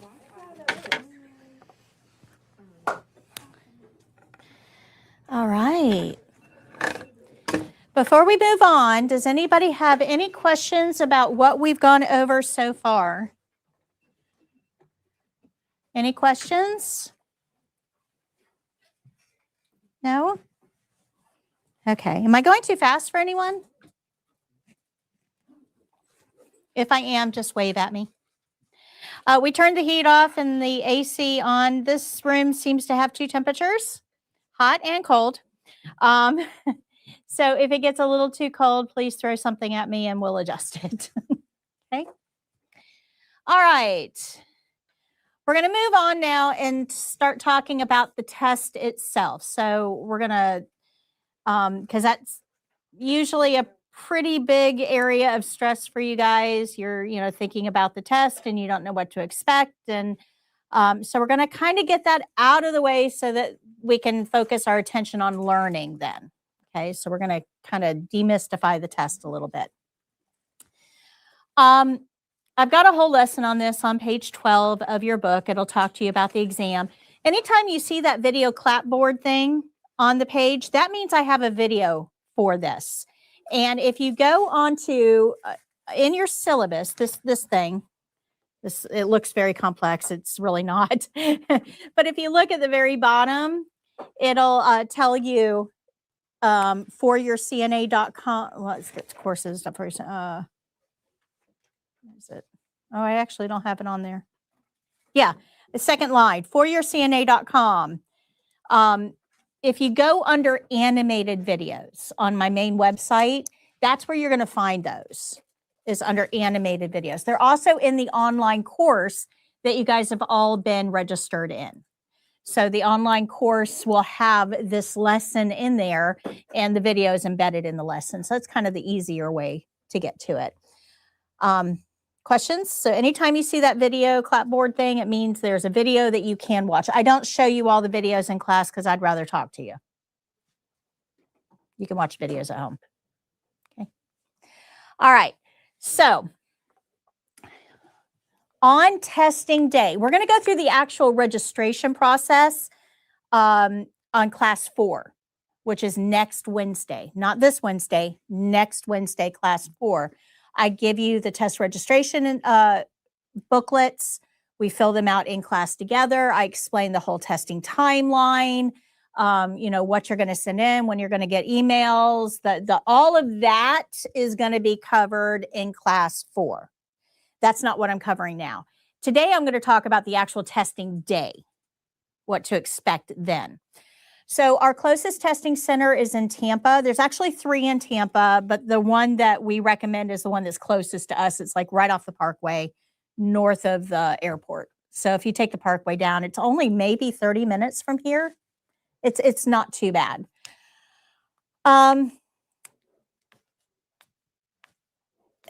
Testing is a stressful day, guys. It really is. I mean, you're being tested. You're being watched. And people don't like to be watched. It's just, it's stressful. And I get that. I do. But I want you to remember it's as easy as following the care plan. The test itself is not difficult. Being observed is difficult. But the test itself really shouldn't be by the time you get there. Okay. But when you go to the testing center on testing day, you can only take a few things in with you. You're not allowed to take your purse in. So your purse really needs to stay in your car. If you do take your purse in, they're going to make you put it in a locker. You also can't take any electronic devices, no cell phones, no Kindles, no smartwatches, nothing electronic. It needs to stay in your car. If you do take it in, they'll make you put it in a locker until you're done testing. Better to leave it in your car, and I'm going to tell you why in just a minute, because you don't have to stay in the testing center the whole time. If your phone is in your car, you'll still have access to it, okay? But the only thing you are allowed to take in with you are 2 forms of ID, and the name on both of those forms of ID must match. So if you have you have your photo ID, your driver's license, it says Vidalia L. Johnson, and your social security card says Vidalia Ann Johnson. Those do not match. They have to match. The first initial of your middle name is fine as long as it matches what your actual middle name is. Some of you have 2 last names. So you've got to make sure that the 2 forms of ID that you're using match. If one has a hyphen and the other one doesn't, they don't match. And the reason I'm making a big deal out of this is about twice a month, they send somebody home for having 2 IDs that don't match, and they do not give refunds. You have just lost $155. That's how serious this is. Can it be like an ID and like social security? So your 2 forms of ID are going to be, one is a photo ID. So your driver's license and a state issued ID card, a passport, or a military ID. The other ID is anything with a signature. It doesn't have to have your photo, but anything with a signature. So social security card, library card, that actually works. Your passport or driver's license could be a secondary ID as well. A credit card that you've signed the back of will work as well. So you just need something with a signature that matches the name on your photo ID. One other thing about your photo ID, please make sure it's not expired. Take a moment to look, because that happens too. People, they don't pay attention. Their ID expired on their last birthday. They get down to test and they will not take it. They have 0 sense of humor, guys. 0 sense of humor. That ID, if it's expired, it's expired. They don't care. It's not valid. You cannot use it. Good. You can also take, so you've got your 2 forms of ID. You can also take in your keys. They'll allow that. And your test admission letter if you have printed it out. If you don't have access to a printer, it's okay. You don't need to take that with you. But if you have access to a printer, I would print that out and take it with you, because mistakes do sometimes happen.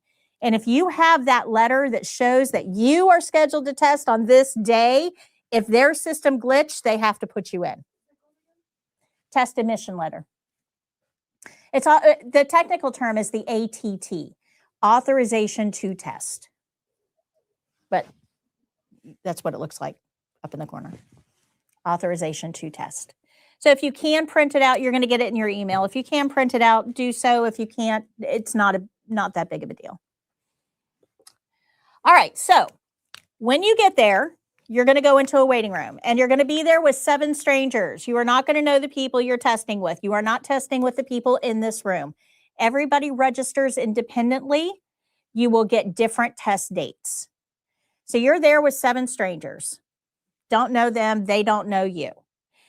So you're sitting in a waiting room, and stress levels are like this high, right? This is not the day to make friends. Do not make friends on testing day. Do not make friends. Keep to yourself. Shut everybody else out, because this is what ends up happening. Remember I said we were a testing center? We were a testing center for like 5 years, and I can't tell you how many times I saw this happen. You're in a room with no electronics. There is nothing to do but stare at 7 other strangers. So you start talking, and of course you're there to test, so you start talking about the test and your training. And you'll ask somebody like, so where did you go to school at? And you'll tell them where you went to school at. And they'll say, oh my gosh, I'm so afraid of failing hand washing. Because, you know, I'm afraid I'm going to forget how many paper towels to use. And you're going to go, what? What do you mean how many paper towels to use? They didn't cover that in my training. And I'm going to say, well, yeah, if you don't use the right amount of paper towels, it's an automatic failure. Now, what happened to your stress level? Oh, yeah, you were like vibrating, because now they've got information you don't have that's going to affect your ability to test. And so you're going to start asking questions like, well, so how many paper towels do you need? And they're going to say, well, you have to have 8. And you're going to go, 8 paper towels? Yes, you have to use 8 paper towels. If you use anything else, you're going to fail. So now you're like, well, my teacher didn't tell me this. And so you're really, I mean, you're stressed. Now your brain is just humming and you just don't know who to believe and what. It will derail your test. Derail you. Now I'm going to tell you, doesn't matter how many paper towels you need. Nobody cares. Nobody's counting. Not a thing. But do you remember at the very beginning of this, I told you that there are some instructors out there that will unnecessarily complicate things to make themselves look more important? There are instructors in our area that will tell their students that they have to use 8 paper towels. If they use any more or any less, they will fail automatically. What about the trees? Yep, 4 on each hand. And they have a very specific way. One here, one here, one here, one here. It's a very specific process. And again, they're overcomplicating it because they figure if they can make this look really complex and they have the key to that knowledge, they are like God status, right? That doesn't help you. And it doesn't reflect real world at all. But the problem is that you don't know the person sitting next to you if the knowledge that they have is correct. So be careful about making friends on the state exam. That's not the day you want to make friends. You just want to keep to yourself, keep your own knowledge. Don't try to help anybody either, because if they misconstrue what you say, they can blame you if they fail. Let's not go there either. Just keep to yourself. Talk about current events. Talk about, the latest Rihanna. I don't care. Just nothing about CNA. I was told you had to wear white scrubs on testing. Okay, so you do not have to wear anything specific to the test. You can wear jeans and a t-shirt. The only attire that's required is closed-toed shoes. We had somebody show up in cutoff shorts, a bikini top, and she thought she was just going to run in, take a written test, and she had no idea that there was a clinical skills test. And she actually had to buy some Crocs from my uniform store to be able to test because she didn't have closed-toed shoes on. No. She was not prepared. Not prepared. And she didn't fail because of what she wore. She failed because she did not know what the test was about, Why would you check my test again? There's a question for you. There's a question. All right, but does everybody understand that test day is not the day to make friends? Okay. After test day, go out and teach the world. We need CNAs. I am not so insecure that I think that I am the only person that can pass on this information. Teach the world, but not on testing day. Okay, good. Now there's 2 rooms off of this waiting room. You're going to have a clinical skills room and you're going to have a computer test room. It's important that you understand that when you take the clinical skills test, it is in private. There's only 4 people in that room when you're testing. You, another testing candidate, and the 2 RN evaluators. Now, in Florida, we're supposed to have 2 people grading you, 2 evaluators. That's what's supposed to happen. However, nursing shortages being what they are, we don't always get 2 people for grading. So you may have 1 or you may have 2. Just go with whatever you've got. It's not a big deal. Doesn't really affect you at all. But there will be 3 or 4 people in the testing room when you test. The door is closed. So all of you guys sitting out in the waiting room, you can't see or hear what's happening in that room. You have no idea. So it is a very private testing experience. Good? Questions? All right. So you are there with 7 strangers and they're going to check you in. And when they check you in, they are going to look at your IDs. They're going to verify that you are there for testing, make sure your name is spelled right, all of that. And then they're going to pair you up. And it's very important the way they do this. They're going, this not random. They don't just pick 2 people and say, okay, you 2 are paired up. It's nothing like that. In fact, these evaluators go away for like 20 to 30 minutes to pair you up. I know it's like, what are they doing? Because you're sitting in the waiting room, twiddling your thumbs, not making friends, and let's get this thing going, right? You're anxious. You want to get the test over with. Well, what they're doing is very scientific. So when you get checked in, they're going to ask you, do you have any conditions that would prevent you from being a patient for any of these skills? Now, if you just had dental surgery, you do not want to be a patient for mouth care or denture care or feeding. You're completely out for those 3 skills. If you have got a raging case of athlete's foot, you cannot be a patient for foot care. If you have a brand new kitten at home who has scratched your hand all up, you are not a candidate for hand and nail care. You starting to see this, right?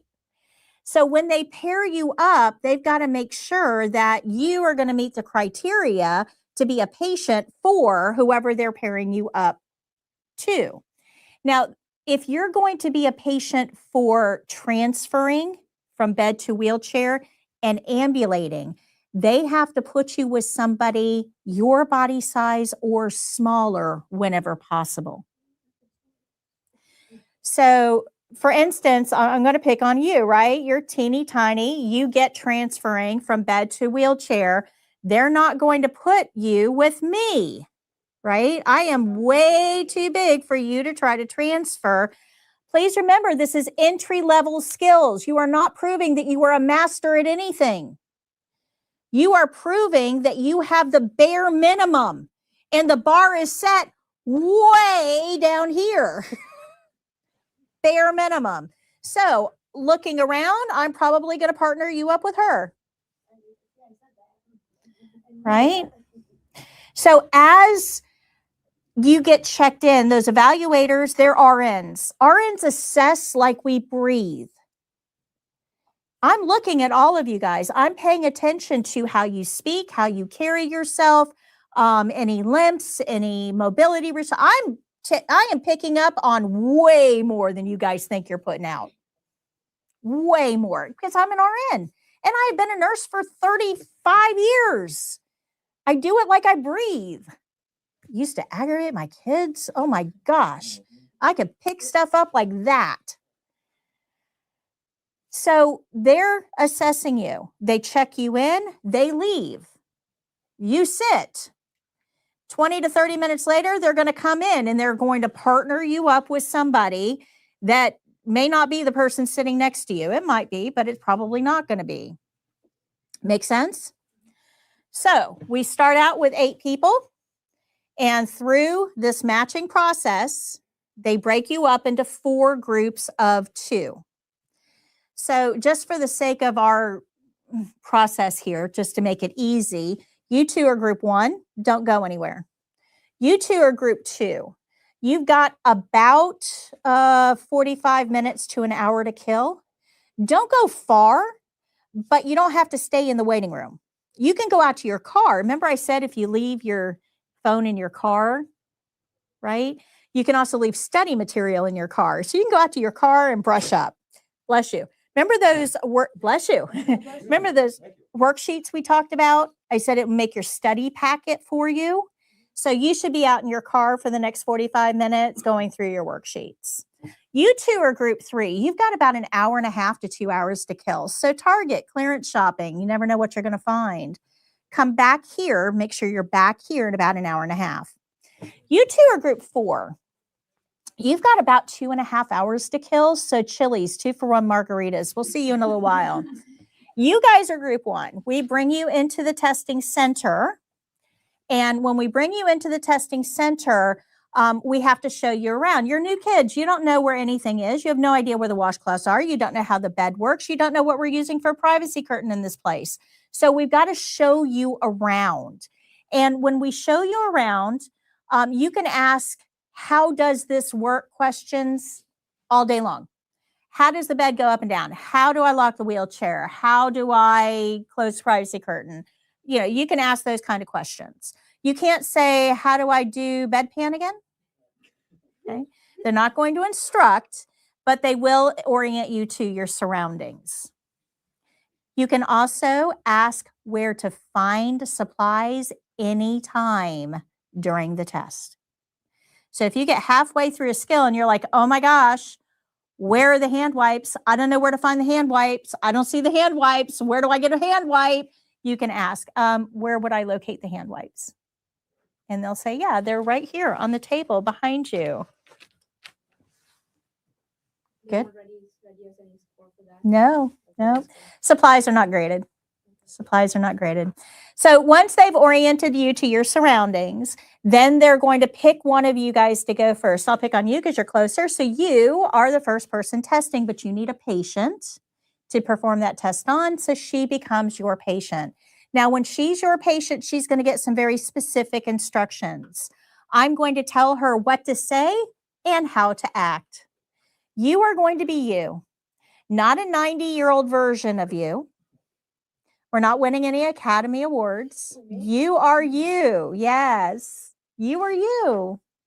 So don't overplay this. You'll also get a script. You'll be told what to say. You're not being an actress. You're being you.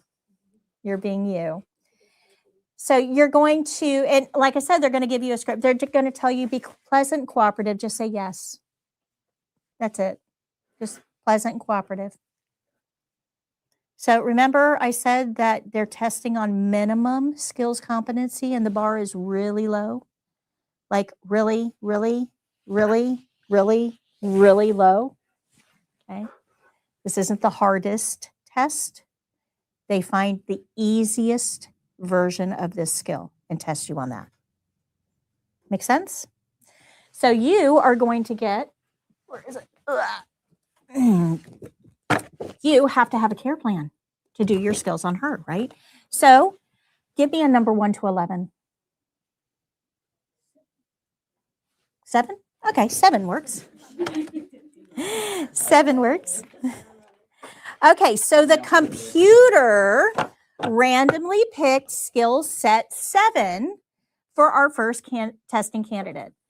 The evaluator does not pick the skill sets. The computer does, and it's actually coded into your Prometric ID. They can't change it. The computer selects the skill sets. That's important for you to understand because a lot of people, if they fail the test, they say the evaluator failed me. They gave me the hardest skills that there are. The evaluator did not pick your skills. And the evaluator did not fail you. You did. I'm going to explain to you why I'm saying that and how that happens in just a few minutes. But I need you to understand those evaluators do nothing more than check something off on the back of the sheet. That's all they do. That is their entire role. They put check marks in a box. If you do something, you get the check mark. If you don't do something, you don't get the check mark. It's that simple. It's that simple. So you have been assigned skill set 7, but I can't trust that you know how to read. So as the evaluator, I'm going to read you this care plan. You are going to feed the resident who's in a chair, and I would read that care plan. You're going to provide hand and nail care, and I'll read that care plan. And you're going to ambulate the resident using a gait belt, and I'll read that care plan. And then I'm going to give you that entire care plan. That is yours throughout the entire test. Totally yours. So in the middle of the skill, you can go back and read that care plan. If you can't remember, oh my gosh, I'm walking the patient. I can't remember how far I'm supposed to walk them. Anybody remember? 10 steps, that's right. And you know that because we already have the test and care plans. So if you can't remember, you can go back and read it. How far am I supposed to walk them again?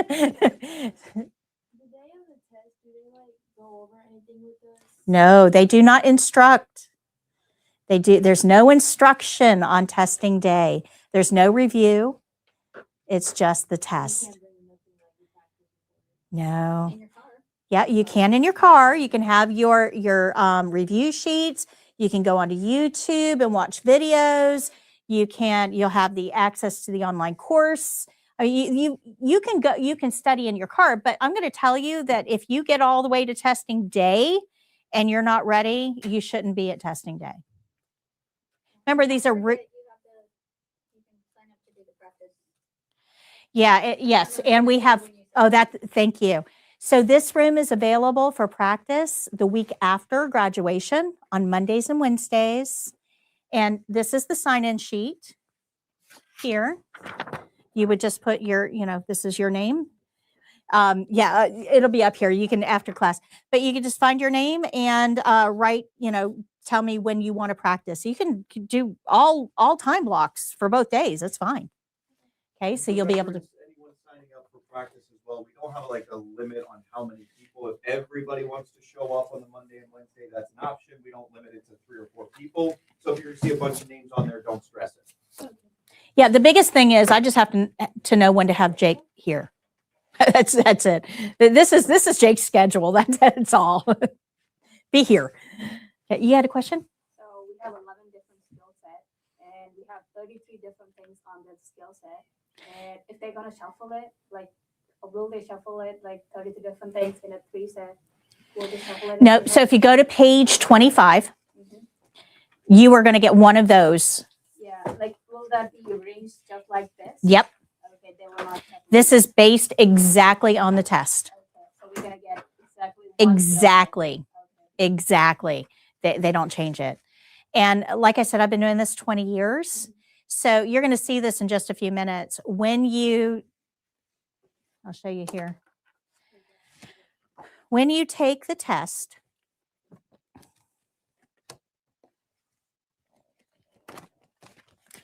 I'm going to show you this in a minute. I'm just a little bit ahead of myself. When you take the test, you're going to get a printout. This is the printout of the skills, right? So this tells you, this is for you specifically, right? This is your results sheet. This tells you what skills you had, right? What skills you had. And then it tells you how you did on those skills. So for 10 years, I took a copy of every single results sheet. There were over 25,000 of these that I have in a filing cabinet. And I can tell you with absolute certainty, what you see on that clipboard on page 25 is exactly what is tested. And I have the data to back that up. We're going to talk about that. Hold on one second. I don't want to get too far off topic there. Okay, so you have your care plan set. You are the patient. You have your instructions. Be you. Be nice. Be agreeable. That's it. Okay, so are we good so far? And you've been shown around the environment. Good so far? Okay. All the rest of you guys are out in the waiting room or at Chili's. Okay. So the evaluators have to use a very specific set of grading criteria. This is in collaboration between the Board of Nursing, the state statutes, and the National Council for Nursing Assistants. The collaboration. No one is allowed to go off script.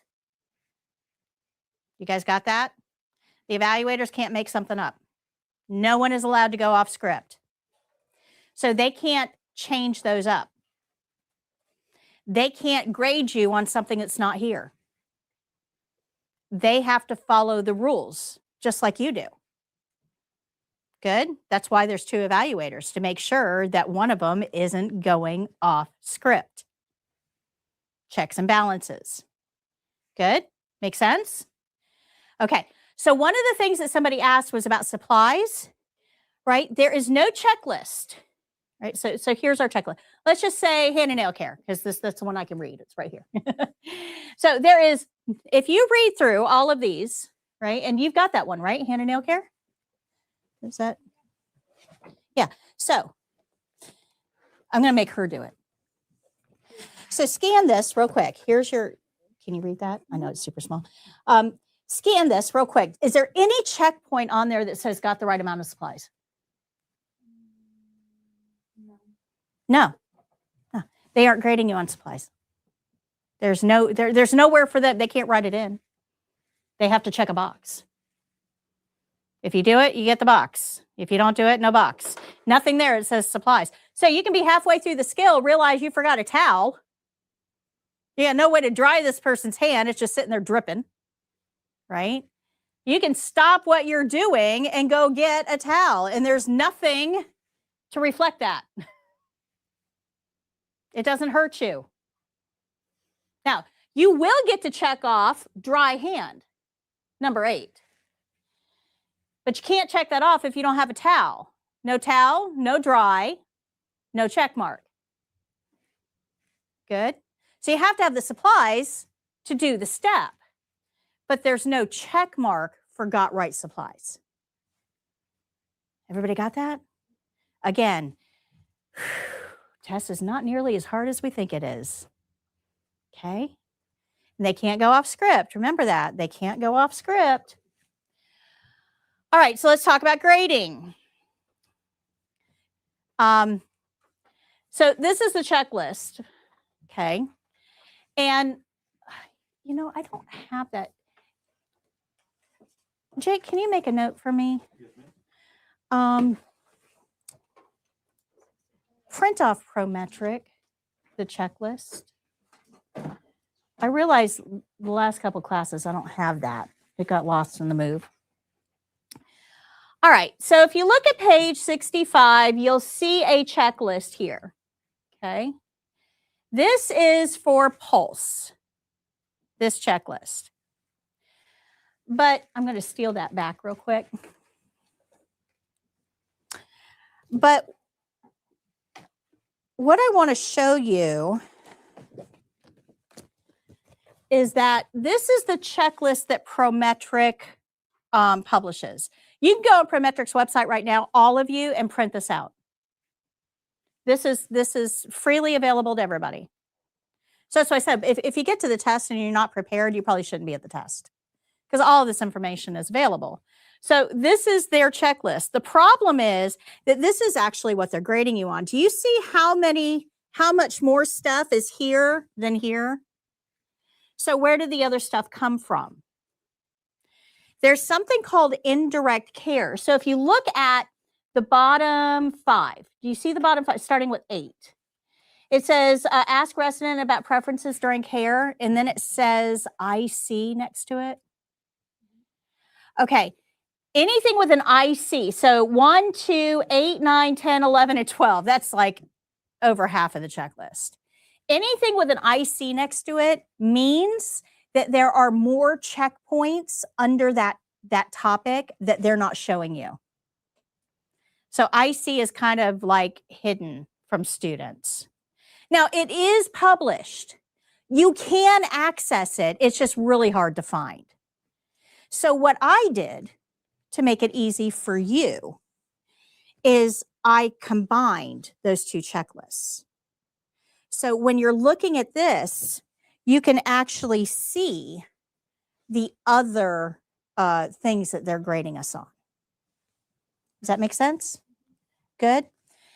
So you don't have to have this. I'm going to show you an easy way to demystify this, but I need you to understand that the Prometric checklists are not complete. This gives you that whole view. Good. So again, this is Pulse.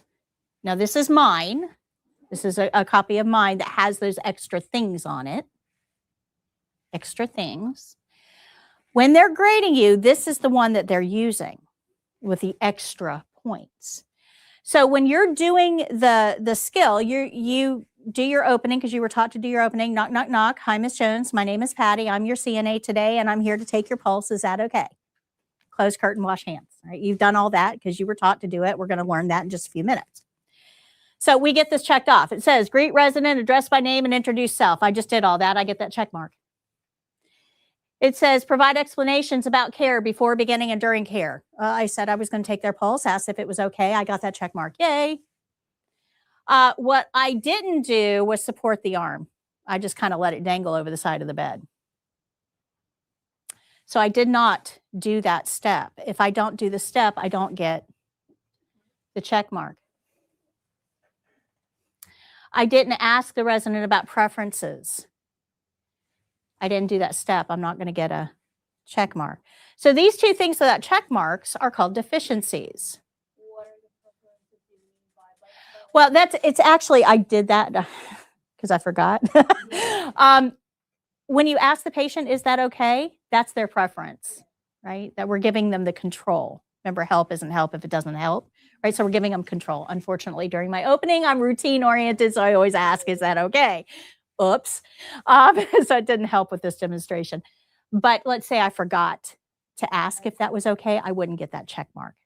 Now, these two things are called deficiencies. It's something that wasn't checked off. Just a quick question. Does it matter? Do we need to ask on which arm they prefer it taken on? No.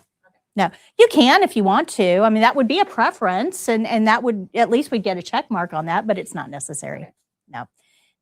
Now, if the patient has a medical need, let's say that they have, they're undergoing dialysis and they have a failed shunt in their right arm.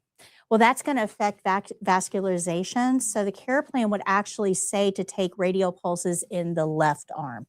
We would want to follow that care plan. But for the test, they're not going to throw you any curveballs like that.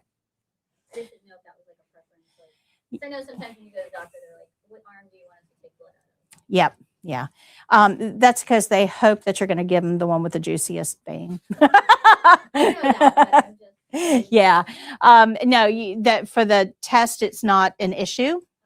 In a clinical setting, it's going to be based more on their physicality, and that would be reflected in the care plan. All right, so we got two things here that were not checked off. Those are deficiencies. Got it? So when we're all done with keep those in mind, okay, we're not done yet, but we've done our skills test and we had two deficiencies. Now, we don't know that because we just did the skills test and we have no idea what's on their little sheet. But I'm telling you, you got two deficiencies. So when we're all done with that test, you did your 3 skills on her. She's going to do hers on you. She gets a totally different care plan set. You go out to the waiting room. You two are brought in. You do your skills on her. She does hers on you. Go back to the waiting room. You guys come in.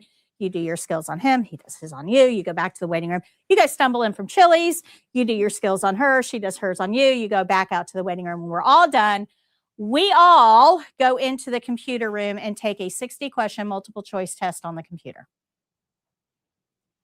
Usually skills are first, but not always.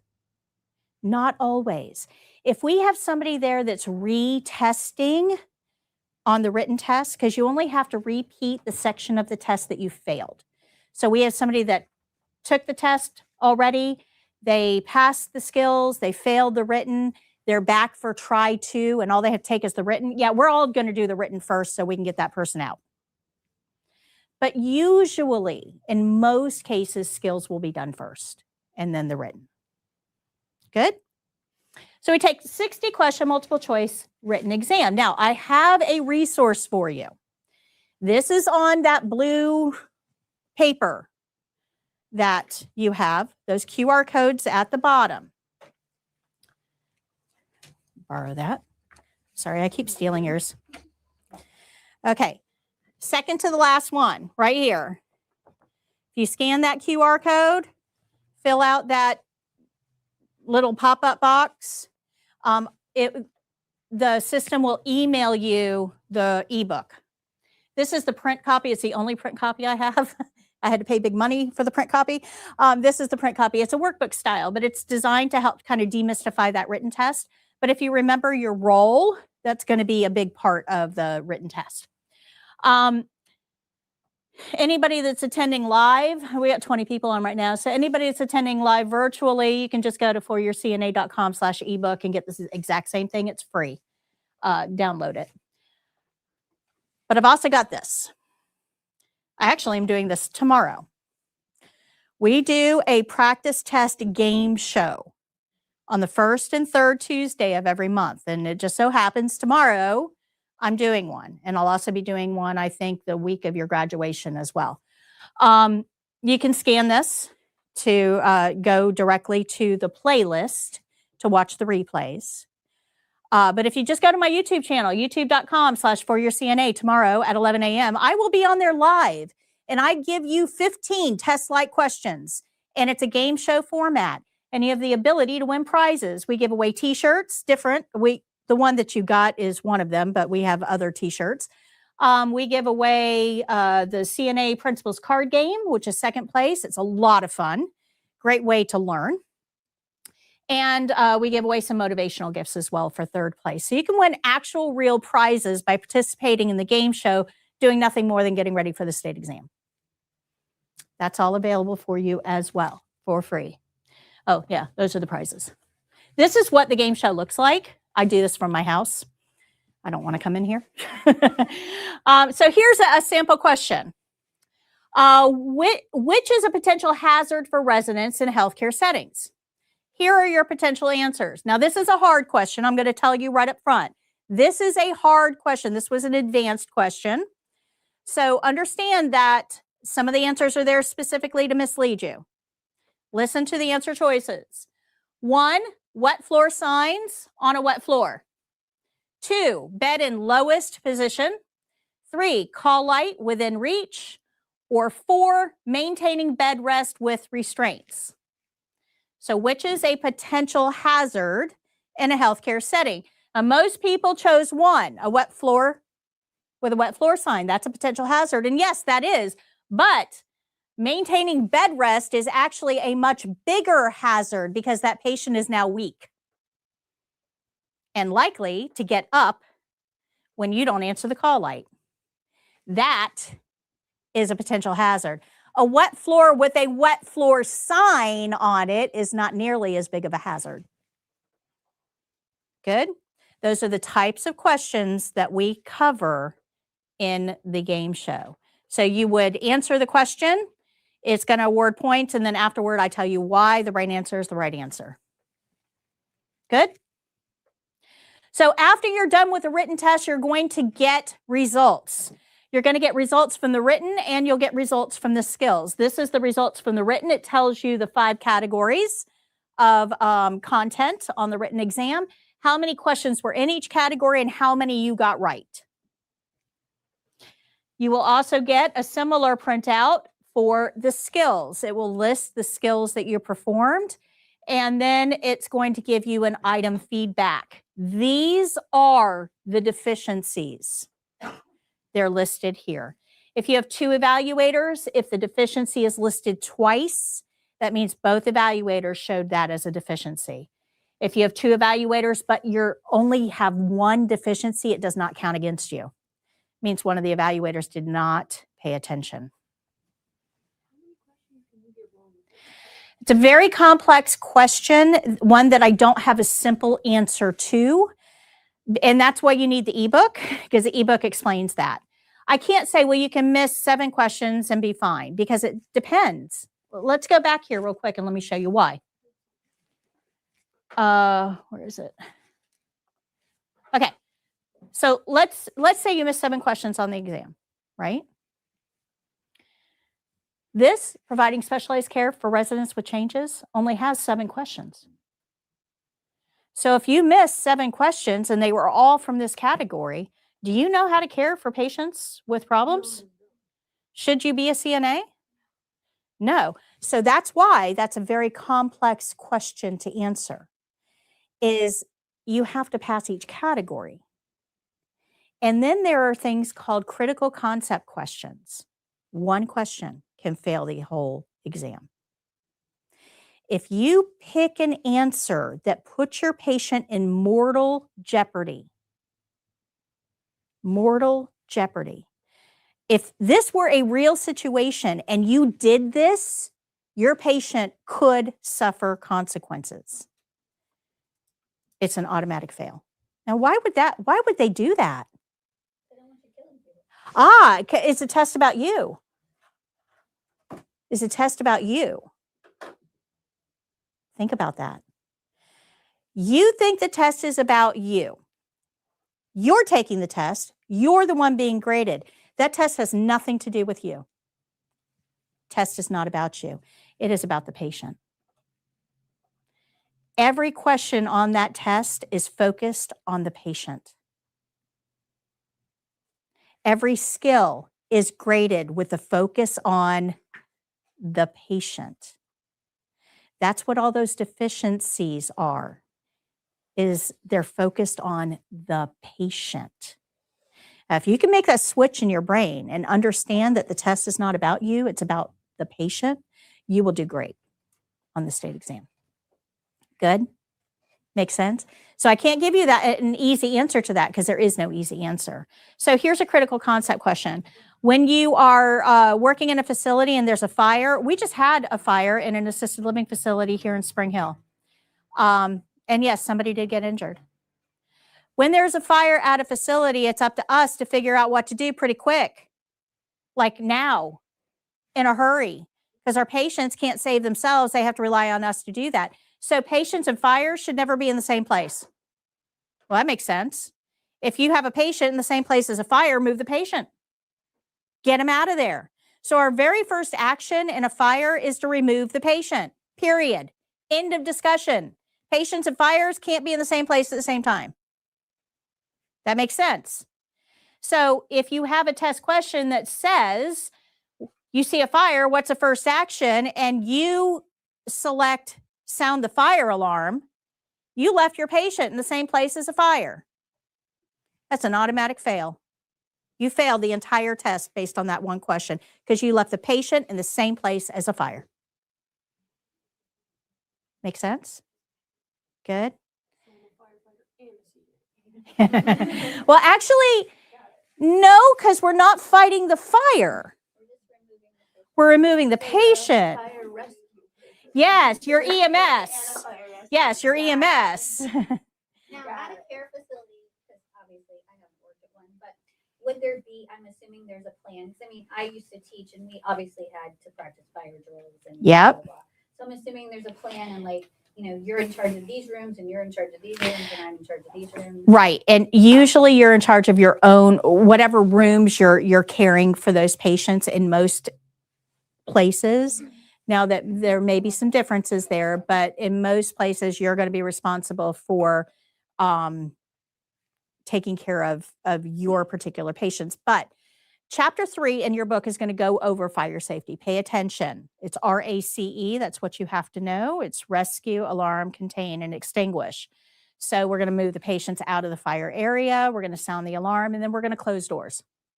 Because if the fire is in room 213, room 209 is not in any danger. The fire is, but we do want to close the door so that it can't spread, right? Close the door on 213 so it can't get out of the room. Close the door on 209 so it can't get into the room, right? So that's where that contain comes in. And then if you have the time and the chops and the know-how and the confidence, grab a fire extinguisher and go to town, you know, but that's like way down, that's last on the list. Last. You got to take care of a whole lot of stuff before we get there. We're not playing firefighter. They don't pay me enough for that. I don't have the right physique either. You know. All right. Any other questions? What date is the game show? Tomorrow. So it's the first and third Tuesday of every month at 11 a.m. Eastern. And if you're signed up for the SMS notifications, I send out an SMS notification 15 minutes before we go live on the live. Yeah. How do you get signed up for that? How do you do that? We have the business card with the QR code. You could also visit our website, flcnatraining.com. There'll be a pop-up immediately. That's Julie's. Jake, can you pass around? Because we didn't put those out. Yeah, I need to find those real quick. Jake will pass out the QR code to get signed up for that. And the text message goes right to your phone. You just click the link and you're in. It's super easy. You can do it easily from your phone. Mhm. Here we go. Yep. Drop a couple of these off the table. Yep. Okay. One to that side of the table, one to this side. One to this side. Just scan the QR code if you'd like to enroll in the SMS notifications. Okay, so when you get your feedback, understand that this were your deficiencies. I want you to pay attention to this. A lot of times when we take the test, we think, oh, I passed. It's good enough for me. I'm good. I'm a CNA. I'm all set. If I'm the body in the bed, good enough is not good enough. I want you to be perfect because it's my life. I'm getting older, guys. I'm going to need medical care soon. I don't want you to be, I passed. Do you want an airline pilot that's like, well, I passed? Right? We want an airline pilot that can land safely. So I want you to read these. These are your opportunity for improvement. If you miss something on the state exam, I want you to know that you missed it because that will make you very aware in your future practice that, oh my gosh, I missed this on my exam. I got to make sure I remember it when it counts. Is there a certain number of deficiencies you can get per se? Again, it's going to be weighted. Now, let me explain that. And this is an example that you guys will all get pretty quick. Let's say that we have to brush this lady's teeth. Is she in a safe position? It has to be before you do it. Okay, but right now she's not. So would we be safe in brushing her teeth right now? What do we want to do to her? Yeah, we got to get her sitting on the side of the bed, head of the bed up, get her to the bathroom. I don't know. What's my care plan telling me I'm allowed to do, right? I don't know. But let's say that, we're going to get the head of the bed up. Now she's in a safe position for mouth care. Cool. Now, I don't know about you, but when I brush my teeth, I hang over the sink because you got all this stuff, right? We want it to go in the sink, not on my clothes, right? So I don't brush my teeth like this. That would be weird. But when your patient's sitting up in bed, this is their position. So I want to put something over their chest if they get some falling debris. It's not getting on their clothes. So putting a towel on their chest is probably a pretty good idea. It's actually a checkpoint. Okay. Now, which step do you think is more important? Head of the bed up or towel on the chest? Because if we don't put the head of the bed up, you could kill your patient. Nobody's going to die from toothpaste on their clothes. So each step is going to be weighted based on the impact to the patient. So I can't tell you, well, you can miss 6 things in this skill and be okay. What did you miss? You miss one thing on some of these skills, it's going to kill your patient. It's important. Don't miss that one, right? So it really is going to be based on the severity of the skill, the step within the skill. Good. My goal is that it wouldn't even cross your mind for you to brush the patient's teeth in this position. That you would look at that and go, whoa, who would do that? Get them sitting up. I mean, it just wouldn't even, it wouldn't be a deficiency for you because you wouldn't do it. Good. Most of my students get a blank sheet. Do you know what a blank sheet means? Yeah, no deficiencies. Most of my students, the way that I teach, remember this, we're not even done with class 1 yet. Okay. Most of my students get no deficiencies because of the way that I teach. Good. Those are the ones I want taking care of me. So here's the next question. What if I make a mistake? What if I make a mistake? Oh no, you can correct them. You can correct mistakes. All you have to do is sometime before you end your skill, you can say, oops, I made a mistake. Correction, I would have. Or I should have done this first. I don't care how you say it. Nobody cares how you say it. Remember, what we're going for here are check marks. That paper has no idea whether you did it or corrected it. You still get the same check mark. We want check marks for the steps. Good? So if you make a mistake, as soon as you realize you've made that mistake, correct it. I would have. I should have. I would do. Whatever the case may be. Now, most of the time, the evaluator is going to say, hey, I need to see that. Like, I can't say, yeah, I would have brushed her teeth because care plan told me to brush her teeth. Yeah, I would have brushed her teeth. No, go brush your teeth. I need to see it, right? But if you got all the way done with the skill and you realize that you brushed her teeth without closing that privacy curtain, you could say, correction, I would have given her privacy while I brushed her teeth. Now you're getting that check mark. Okay. They'll tell you when they need to see something if you verbally correct it. They'll just tell you, hey, I need to see that. Can you demonstrate that? Now, this is important. At the end of every skill, you have to say, I'm done. My task is complete. My skill is done. You have to verbally declare that you are done with this skill before you move on to this skill.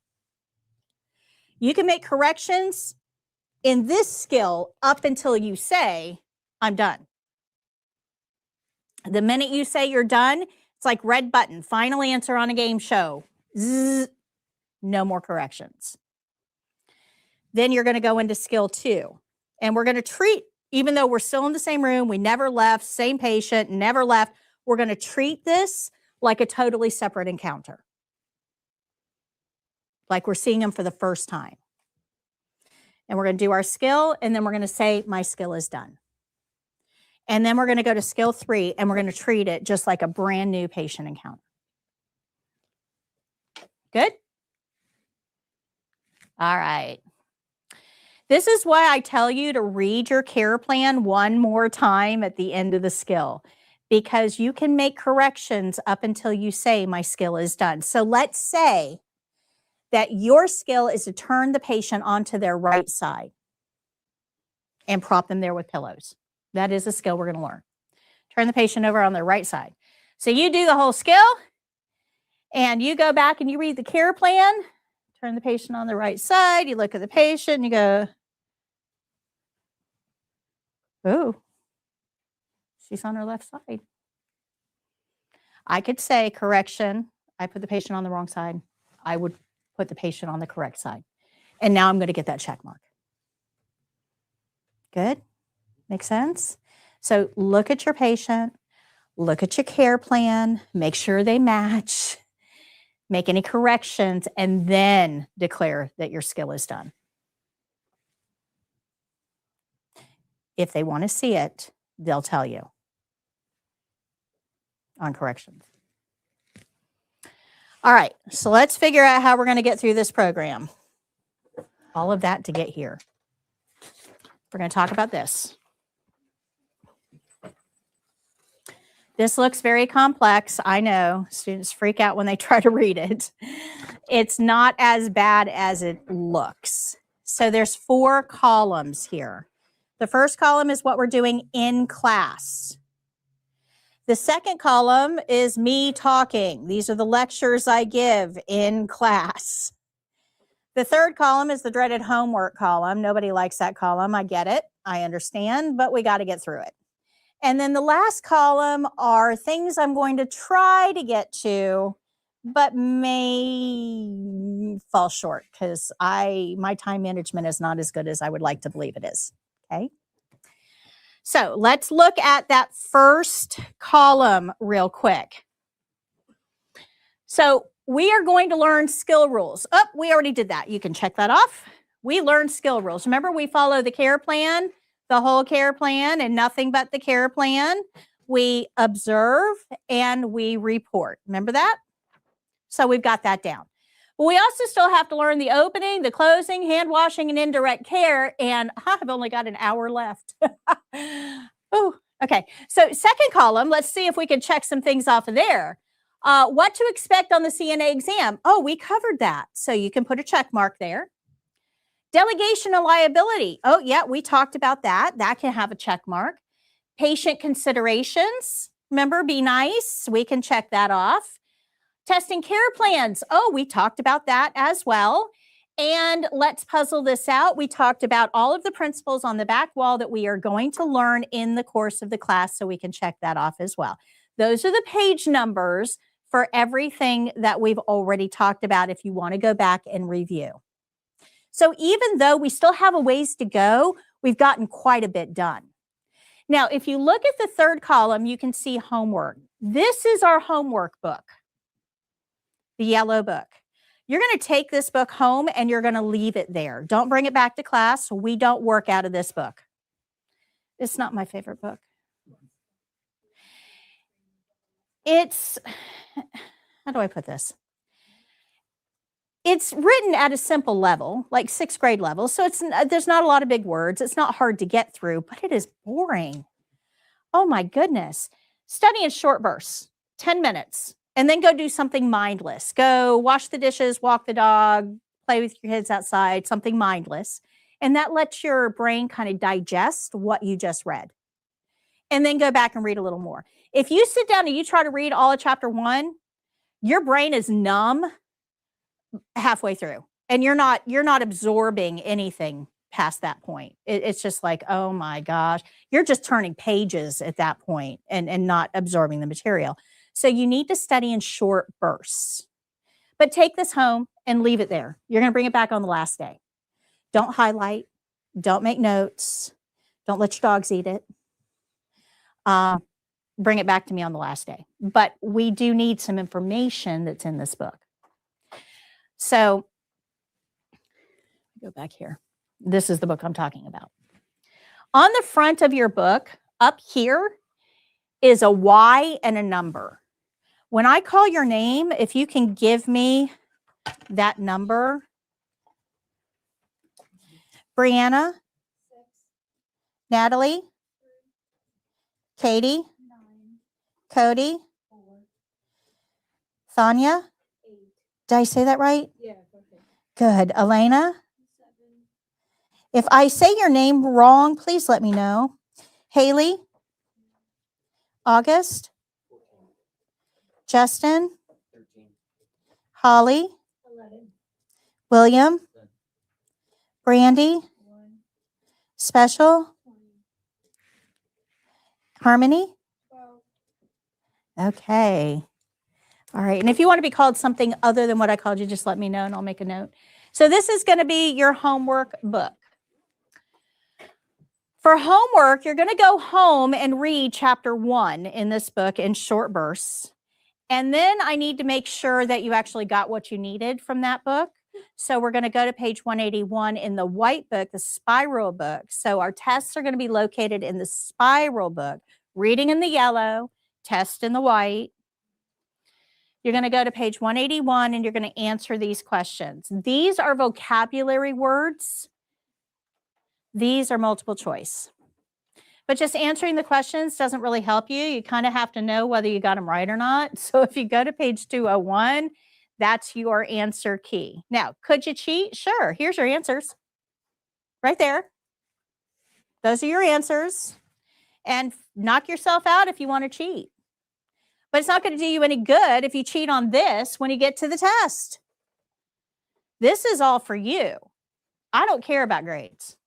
Take this test as many times as you need to get 100. I don't care about grades. I want you to tell me on Wednesday when I go down that list again, I want every single one of you to say I got 100. If you don't, then I'm going to ask you, what did you struggle with? What questions did you have a problem with so I can help you learn from it? Okay, I don't care about grades. If I'm the body in the bed, I'm not going to look up and ask you, what did you get on chapter 4? I don't care what you got on chapter 4. I am hoping that you got enough out of chapter 4 that you know when I report a symptom that it's got to be reported to the nurse. And you're not just going to go, yeah, yeah, yeah, and walk out, and now I don't get treated. Good? Make sense? Comprehension is what I focus on because that's really what counts. All right, so this is your book. You can write in this book. You can highlight in it. You can eBay it. It's yours. But if you open to page 52, I'm going to show you how we're going to use it to learn.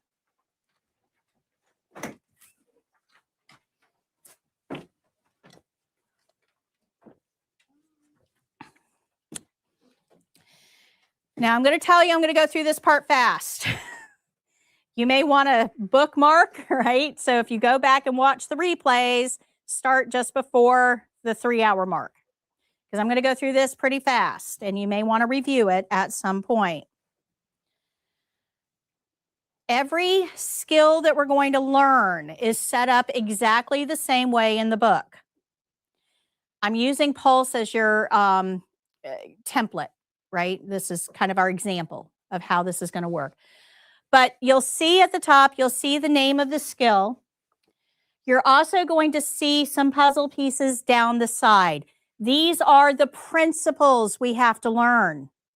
Remember I said that these are the things that nobody's going to tell you and you just have to know. That's why you're taking a class. That's what these are. These are shorthand. Shorthand. This is spelled out. So you can see skill rules. There it is. Opening. There it is. These are the steps we have to do for our opening. Glove rules. These are the steps for glove rules. Closing. These are the steps for closing. So shorthand, spelled out. Good? Got it? Okay. They're all located on page 27 for you. If you want to, have a reference to be able to go back to look at all of them. But we're going to learn them one-on-one. Now, where do these principles come from? They come directly from our checklists. I took all of those checklists and I realized that, wow, this one checkpoint, number one, shows up on every single checklist. Doesn't matter what the skill is. Number one is always number one. Not just that, number two is always number two. Never changes. Every skill we do, we got to do those two things. And not just that, there's other steps that is on every single checklist. So I put them all together, okay, all together, and made the opening. These are things we're going to do for every skill. Always going to do it. Always going to do it the same way. So it doesn't matter if you're taking a pulse, feeding a patient, doing hand and nail care, changing a patient's position, ambulating them, performing mouth care. It doesn't matter what skill you're doing. We're always, always, always going to open it the same way. Because we need those check marks. Got it? Okay. So they're spelled out for us here. Above that, you're going to see, this is our cliff notes for the actual skill. Like these are the steps we need to do for the skill in short form. Short form. We're going to need something a little more robust to learn. But once we've learned it, just the highlights is all we really need to remember when we're practicing. This, guys, is your practice page, not your learning page. This is your practice page. Good? Good? Okay. This is steps that are specific to the skill. So we have our principles, but we also have some things that are just for this skill. They're detailed there for you as well. Video. I always have videos. I have tons of videos. Something I'm working on this spring, hoping to get it done pretty quickly. I'm almost at a point I can really dive into it. I'm really hoping this is going to be revolutionary. It is going to be amazing. But I'm going to make the skills interactive on YouTube. So I'm going to play a clip and then I'm going to ask you, what's your next step? And you have to choose.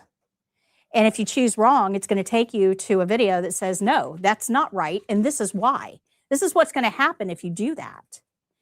Try again. And I'll send you back, let you watch the clip, and then you can try again. This is going to make the skills interactive. So you can actually practice anywhere. So it's going to be amazing when I get it done. But oh my gosh, do you know how much work that is? We got the clips done. I was super excited. I got the clips done. You're looking at the video production crew right here. and then my other son, Jake is my son. My oldest son is our patient. We really are a family organization. It is just us. That's it. And to have a national impact, just being us, I just think that's kind of cool. All right, so we got a video. Below that, this is test-specific information. This is only for the test. Only for the test. Down here, it's going to tell you about how much time this skill should take somebody with your level of experience. We talked about that already. And I have a lesson on this. Remember page 25, we talked about the time being above the clipboard. You guys remember that? I have a whole lesson on this on page 71 that you can, if you really want to dive into how they come up with the time, this is your lesson.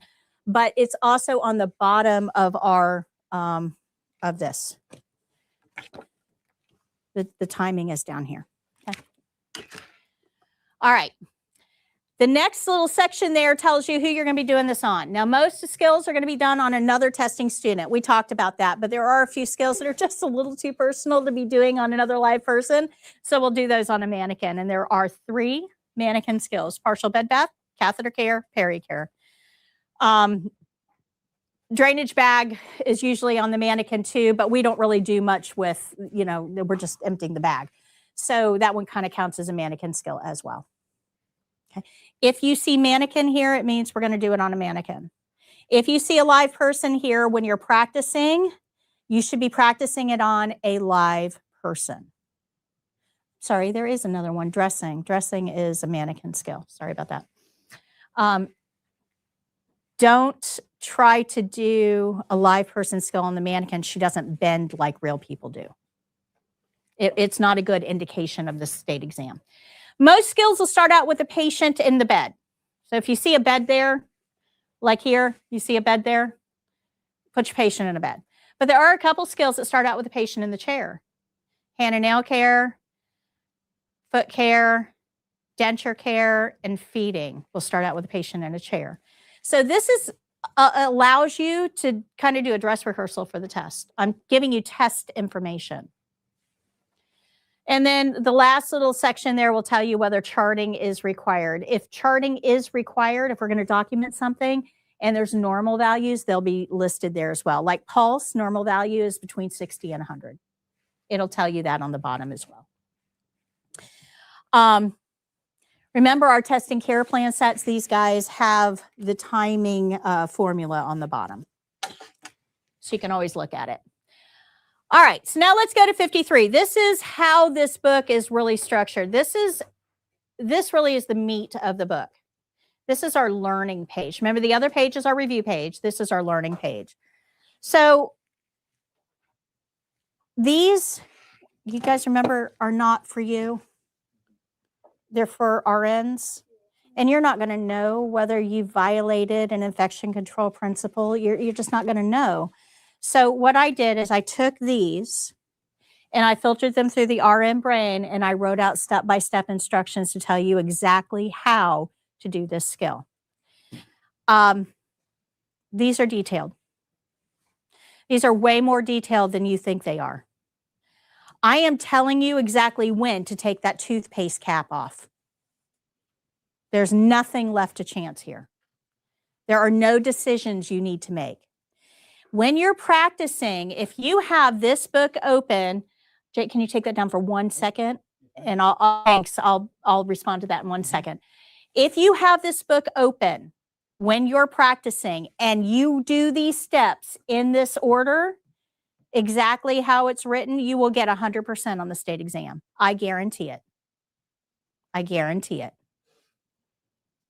So when you're practicing, you really should be practicing in groups of 3. Start forming your study groups now. 1 person should be the patient. 1 person should be doing the skill. You're the CNA. The third person should be standing with the book open to the page and either reading the steps out loud for the CNA to learn or reading the steps quietly and telling the CNA when they've made a mistake. That's how we learn. Make sense? Groups of 3. And then you rotate roles. Patient becomes the CNA. The moderator becomes the patient. Good? Questions? All right, Jake, throw that up. What should a CNA respond when a patient refuses to do a bed bath or anything? Great question, Ann. So we follow the care plan. What do we do if we can't follow the care plan? Tell the nurse. So how would you answer this to Ann? What do you do if a patient refuses a skill? Tell the nurse. That simple. I actually have a video on this. It's called What If the Patient Refuses? It's in the online course. It's on my website. Go watch the video. It'll help you with this. But it's really that simple. We follow the care plan or we tell the nurse. Now, I would like you to find out why. Because the nurse is going to ask you why. And why doesn't the patient want a bed bath? And there's a reason. Patients don't just refuse to refuse. If they do, there's definitely a reason. They've been abused. They've been neglected. There's something happened to them. There's a story there. But usually it's, I'm cold, I'm tired, I don't feel well. Something, there's a reason that nurse that's information the nurse needs. What if the patient's got a fever? That's why they're cold. It's a symptom I need to know about. So if the patient refuses, try to find out why and then take that information to the nurse and let them dissect it from there. Good? Good. So step-by-step instructions. At the very top of the page there, you're going to see the care plan. This is the testing care plan. This is what's written on here, word for word. But this has 3. This is just for this skill. This takes all the guesswork out of it. That's your care plan. These are your steps. These are your supplies, all on one page. So learning page, page before it, review page. Good? These steps were taken directly from that checklist. If it's a step on here, it's a graded checkpoint. And we're going to see that as we go through, because I'm actually going to show you every single checkpoint for every single skill and the action we're going to take to get that checkpoint checked off. We're going to see it in the instructions and we're going to see it in the video, because in the video, I actually have the checkpoint on the screen as I'm doing the step. Okay. All right, supplies are down at the bottom. A lot of people get all tangled up in supplies. Yes, you need to learn your supplies. There's no way around it. You have to learn them, because I'm not going to tell you, okay, go take a pulse, but you're going to need your documentation form, a pen, and some sort of timing device. I'm not going to just go take a pulse, right? You have to know what you need to do that. So page 37 has a picture of every single supply that we're going to use. And the reason I did this is because a lot of supplies have more than one name. I don't know what it is about medicine, but we have 2 names for everything. I don't know why. But chucks, underpads, privacy blanket, bath blanket, toothette, oral swab. I mean, everything has 2 names. I don't know why. But this will show you both of the names. Okay? And it'll show you a picture of what those supplies look like. Now, every single lesson has some review questions. If you can answer those questions after you've learned, then you're on a good track. This is going to coordinate with our online course. I talk a lot in this class. There's no way around it. I talk a lot in this class. But even still, there are things I'm not telling you. The online course I created from scratch took me 2 years to build this thing. And it's got information in there that is helpful to you when you go take the test. You're all enrolled in this. This is part of what you have access to. It's the QR code is on the blue paper. You need to go through these lessons. Some of them will be review about what we talked about in class, which is good reinforcement. Others are going to be like, what if the patient says no? That's a lesson in here. There's a video on it. There are over 100 lessons in that online course. And they're all, but they're short. They're short lessons, but they're all very, very helpful to you. So this forms the basis of our program. What if I told you to do one thing for every skill and you're going to get a ton of check marks? Would you do that one thing? Just do one thing for every skill and you're going to get a ton of check marks. That's what the principles are. This is the opening. This is our checklist for, is this one Pulse? Yeah, this is our checklist for Pulse with all of those indirect care. Remember, this is different from what you have in your book, right? It's small. All of our indirect care. If you do the opening, I want you to see how many check marks you get. You guys see that? One thing. We're going to do one thing, and we're going to get half of our checklist checked off with that one thing. Now, this is so critical for you to understand. And I really struggle with trying to get this through to you guys. That's why I redid all these. This is a brand new slide. This is a totally different way of teaching than what I was doing last year and the year before. I'm trying it. You guys are my guinea pigs. I'm trying this out. But I'm trying to figure out a way of getting this concept across to you. Because when you come in and practice, you'll go straight into the skill. You'll just walk over and take the pulse. How many check marks did you miss by walking in and just taking the pulse? Half of the checklist. Do you think you're going to pass missing that many check marks? So when you're practicing, should you be practicing the whole skill? You get that? I'm really struggling with, because students, when they come in and practice, they no opening, no close, they just go straight to the skill thinking that's the important part. It's not. You're going to see in just a minute, there's only like this many check marks. Like 3 check marks is all you're going to get for taking the pulse. That's it. Out of all of that. So this is the skill. This is the skill, not just something extra with the skill. Does that make sense? Okay. What should a CNA's response be if a patient says no before reporting it to the nurse? Just, can I ask why? Be nice. Be nice. Not, well, why not? Don't you know I have a job to do here? We're not going to do that. Be nice. Can I ask why? Is this not a good time? You're not feeling well? Something going on? Be nice, but ask why. Okay.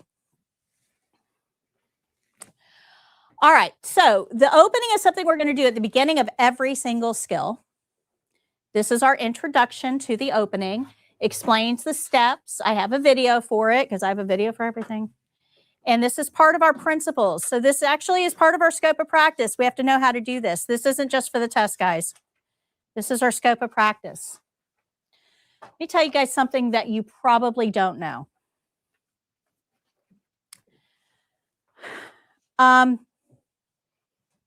Anybody ever been to a hospital?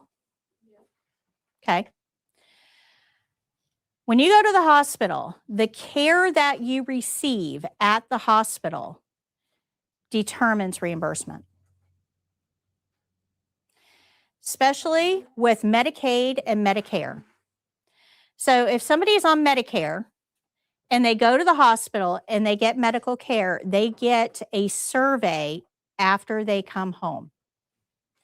And that survey isn't about, did you receive the appropriate, surgery, and did they leave anything in you during surgery? That's not what those questions are all, how were you treated? How long did it take for the call light to be answered? Was the staff pleasant or rude? It's all about treatment. Do you guys understand what I'm saying here? If that person gives bad marks, it cuts down the reimbursement for that care. That hospital gets paid less money. And it's significant. I'm not talking about 20 bucks. I'm talking about 20 to 30%. At a $100,000 stay, that's $20,000 to $30,000 of revenue lost because you had an attitude.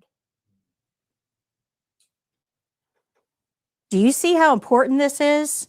This is not for the test. This is for real life. If you aren't doing your opening, if you aren't treating the patients well, your facilities aren't going to get reimbursed. And what do you think that happens to staffing when your facility runs out of money?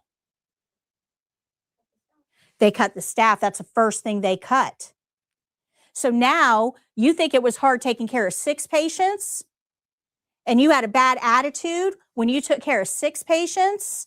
Now you got 10 because we had to cut staff because we didn't get paid enough money because of your bad attitude. Ooh, that's getting real. This is going to affect you. That's how important this opening is.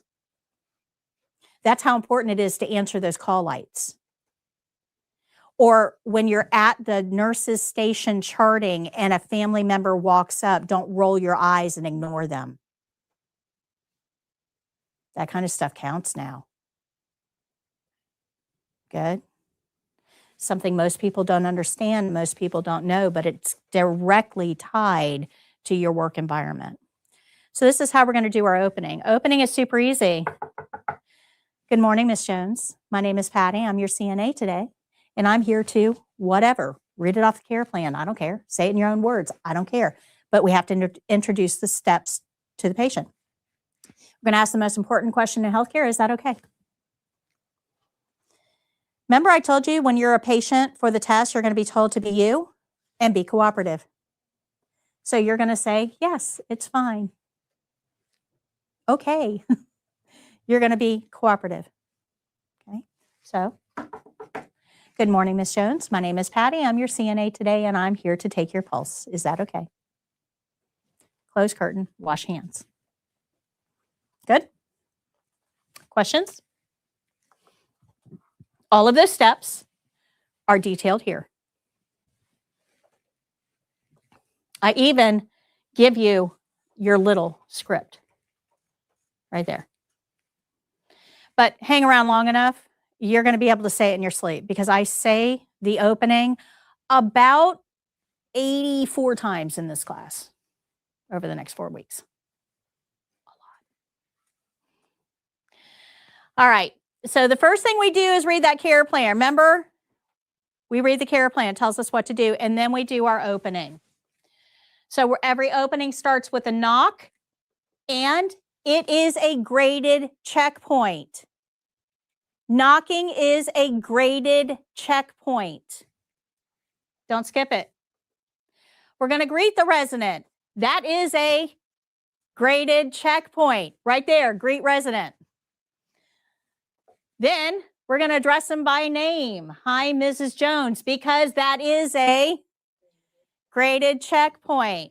We're not going to say, hello, sweetie, dearie, love, right? We're professionals. We're not slinging hash. The nearest Waffle House, relying on tips. We're going to be professional. We're going to address them by name because that is a graded checkpoint. We're going to tell them who and what we are. It's not enough for me to walk in and say, hey, I'm Patty. So, are you Patty, the person that brings the cookies? Or are you Patty, the person that brings the needle? Because I'm going to respond to those two people a little differently, right? So, I'm Patty, your CNA today. Titles. You're going to have one, use it.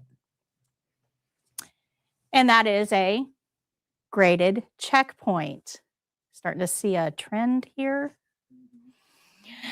We're going to describe the skill, and you can put this in any words you want. If for the test you're nervous and your tongue is tied and your brain turned off when you walked in the building, which happens, right? Performance anxiety, you can pick that thing up, and I am here to measure and record pulse.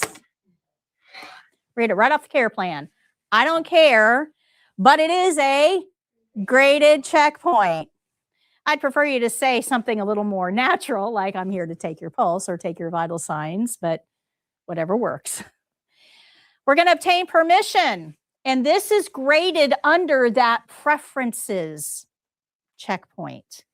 And again, if the patient says no, we find out why and report that to the nurse. We're going to close the curtain. Now let's stop here for just a second and talk about this curtain.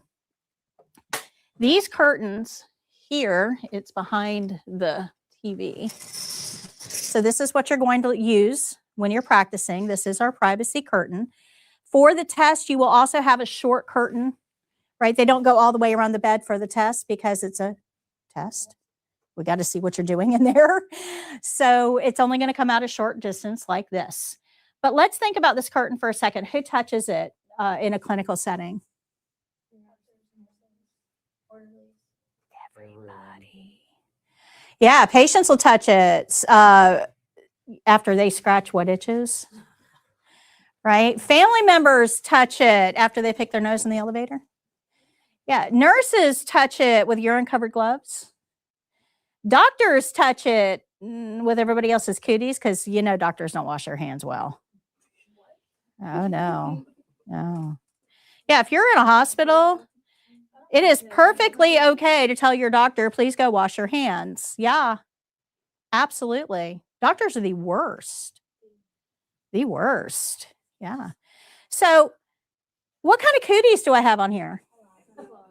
Oh my gosh, just thinking, if I put a UV light, now understand this is not a clinical setting, right? We don't have a lot of body fluids flying around.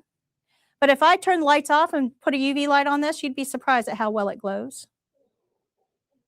Oh yeah, this thing is not clean. Now in a clinical setting, they take them down and wash them. Housekeeping does. Do you know how often they do that? Once a year. Yeah. Now in the meantime, they do spray it with a disinfectant spray, so not all is lost, but still.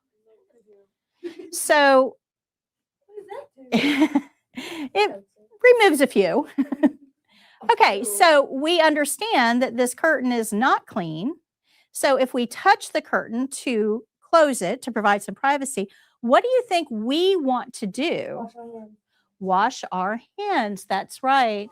So closing the curtain is a graded checkpoint, and washing your hands is a graded checkpoint. But this is what I want to bring to your attention. I'm too short for that job. Okay, so I'm going to read this to you. This checkpoint doesn't just say wash hands. This checkpoint says refrain. What does refrain mean? Refrain from. Don't do it. Okay. Refrain from touching resident. Who? Until hands are clean. Yeah. So think about that. If I come in here and I touch this patient in any way before I've washed my hands, I do not get that check mark. Do you guys remember me talking about some check marks are more important than others? This is one of them. We don't touch this person. We know that our hands are not clean until we physically go to the sink and wash them. So we have to make sure we're washing our hands at the right time. So this opening is order dependent. Has to not just be done, it has to be done in the right order. Got it? Now, I have to get supplies as well. Most of our skills require some supplies. Hold on one second. Most of our skills require us to go get some supplies. So, can I touch those supplies with unclean hands? No. Yeah, would you want those germs if you were the patient? Right, right. So the order here is super important. Knock, knock, knock. Hi, Miss Jones. My name is Patty. I'm your CNA today, and I'm here to whatever. Is that okay? Close curtain, wash hands, get supplies. Good? Has to be done in that order. Let me go to you first. In the hospital setting, they told me that the curtains will be closed completely. So how do we go? Sometimes, yeah, sometimes they'll already be closed. You can enter, that's fine. To do your opening, leave.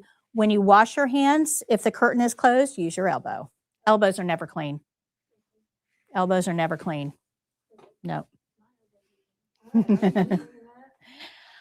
Let's talk about a clinical setting for a second. I got to kind of rush through this. I told you my time management.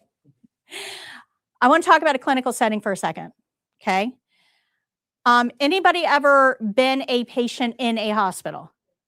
Okay. I need a break, guys. I really, really need a break. I'm so overwhelmed with work, but I can't call up my local hospital and say, hey, I'd like to reserve a room for 3 days. Right, what you got? That's not the place for it. In order for me to be a patient at a hospital, I have to go in through the ER and I've got to prove to them that I'm sick enough to have that bed. And the ER's job, they only have one job, is to not give me that bed. That is their job. Prevent admission. You've got to prove that you're sick enough to get that bed. When you go to the ER, most of the time you get discharged. That tells you that only the sickest people are in that setting. We took the sickest people in our community, put them all under one roof. All of them. Now, because they're sick, their immune system is currently busy, occupied. Can't take anymore. Busy. But we put them in a place that has a million germs. So the likelihood of them getting something extra, pretty high, just because the setting has lots of extra running around, right? But this patient isn't going next door to play gin rummy. They're pretty much staying where they're at. But do you know who does go room to room? All the staff. That's right. So likely, I am going to bring this patient something they did not come in with. And because their immune system is currently busy, the new something could very well kill them. Now, this happens way more often than you think it does. 1 out of every 26 people in a hospital catch something they did not come in with. And that's a direct reflection of the staff. 1 out of every 26. And it's going to kill 1 out of every 12 of them. So if staff members bring you something that you did not come in with, you have a very high likelihood of it killing you because your immune system can't fight it. Starting to see why we can't touch a patient until our hands are clean? What about Prion disease, where it's the little things on the, like the scalpel or something like that? So yeah, you're talking a little bit more about fomites, okay? Prion can be a fomite, yes, but so can viruses and fungi and bacteria. So a fomite is any inanimate object that carries a something that a pathogen, a disease-causing organism. And yes, we have a lot of fomites in a clinical setting, a lot. But the thing about pathogens is that most of them don't live very long outside of the body. Most. Some do, but most don't. We're much more likely to go in and work on this patient. Now remember, CNAs, we're going to find this out on Wednesday. Oh, I've got a lovely lesson for you on Wednesday. We're going to learn about this then. But CNAs do mostly ADLs, right? So ADLs, we're working around areas that pathogens can invade very easily. Eyes, nose, mouth, genitals, right? That's our playgrounds. That's what we do. We do all kinds of care. We don't want to do that care with pathogens. So when we wash our hands and how we re-cootie up is going to be very, very important. Make sense? Good. So remember, your patients are the ones at risk. It's our job to prevent passing pathogens from one patient to another. And you know, when my mother was just in the ICU a little over a year ago. And you better bet I was sitting right next to her bed. Right there the whole time. And anybody that walked in that room, if they went to touch her, I said, absolutely not. Please go wash your hands first. Please go wash your hands. Please go wash. She's immune compromised right now. She's fighting something off. You're not going to bring her anything. Go wash your hands. Because the ICU, these are bad. These aren't your Walmart variety germs, guys. You'd be surprised how many times I had to say it. And how much attitude I caught. If a staff member asks you to wash your hands, wash your hands. If a family member asks you to wash your hands, you apologize and you wash your hands. Their job is to keep their loved ones safe, which should have been your job. I know it depends at every setting, but the last hospital I was at wanted you to wash your hands and hand sanitize before you did your gloves. You are going to follow your facility policy and procedure. Yep. Whatever your facility has for their processes. All right. So let me go back here. Where was I? Okay. All right. So I told you, we might do okay on time. Okay. I told you that you have access to the online course, right? And I told you that I was going to explain why that might be important to you in just a few minutes. So this is a screenshot of the lesson in the online course on the opening. And in this lesson, I have a video on the opening. It's another animated style video that you can watch on your own at home. We're not going to watch it in class because I just told you everything you needed to know, but it's a good review. But down below that video is this. This is interactive. This is going to put into practice what you're actually learning. Now, this is a static form we're going to do together so I can demonstrate how this works, but this is a sequencing activity. And we're going to try this together. You got 8 cards there that illustrate all the steps of the opening. We are going to put it in order. Because remember I said the order matters. And we've got one of these for every skill that we're going to learn how to do. So I'm not doing them in class. You'll have access to them at home. But you can learn the steps before you come in here to practice. You can learn the order of the steps before you come in here to practice. That way, when you're in here practicing, you can make the most of your time. So let's try this together. This is a trick. This is a trick. Pay attention closely. What is the first step? Now, in order to do this drag and drop activity, I had to put this in there. Don't grab the picture because it doesn't work. You have to grab the words to move this card when you're practicing this at home. Grab the words, not the picture. All right. So if you look at these 8, what is our first step? Now, remember I said it's a trick. So what is our first step? Read the care plan. Why is that the first step? Yeah. If we're going to tell our patient what we're there to do, we have to know what we're there to do. So we're going to drag that card up to our first spot. Now, what do we want to do? Knock. Okay. What's our next step? Identify our patient. Now what? Say your name and title. Now what? Okay. And close the privacy curtain. Wash your hands and gather your supplies. So let's hit the check button at the bottom and see if we got them right. Gold star? We got them right. Now, if you didn't, there would be a small button there that says retry. And when you retry, it doesn't keep all the stuff in the right place. It scrambles them all and you get to do it all over again. So it's called forced comprehension. This is a great reinforcement activity for you. And it doesn't take very long to do.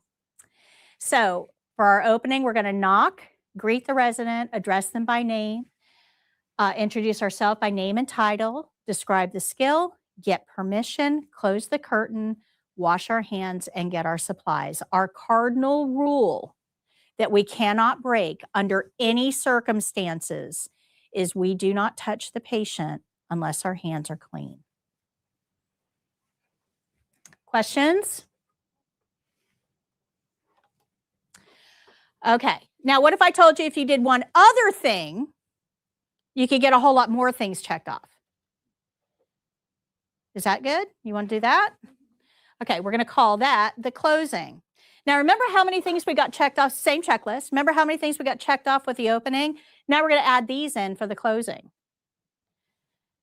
So like 90% of this checklist is checked off, and we never even took the pulse. So let's learn the closing. Now, the closing is not order dependent. I don't care how you do it. Nobody cares how you do it. Mix and match. Don't care. There's 8 steps to the closing. Your overview is on page 34. Again, I have a video on it. Your specifics are on page 35. It gives you all the steps, gives you a little blurb there to say. But here are the steps. kind of breaks down into 8 C's. The first is to make sure your patient is clean and safe. And this is my favorite saying, always leave your patient looking better than you found them. Back when I went through LPN training, and I still talk to my LPN instructor, this is 35 years ago. She actually joins our live streams quite often. And she's the one that taught me this. Always leave your patient looking better than you found them. Look for an opportunity for improvement. Straighten the sheets. Clean up the bedside table. Make sure there's no trash on the floor. Plump the pillow. Look for an opportunity to make the patient look better.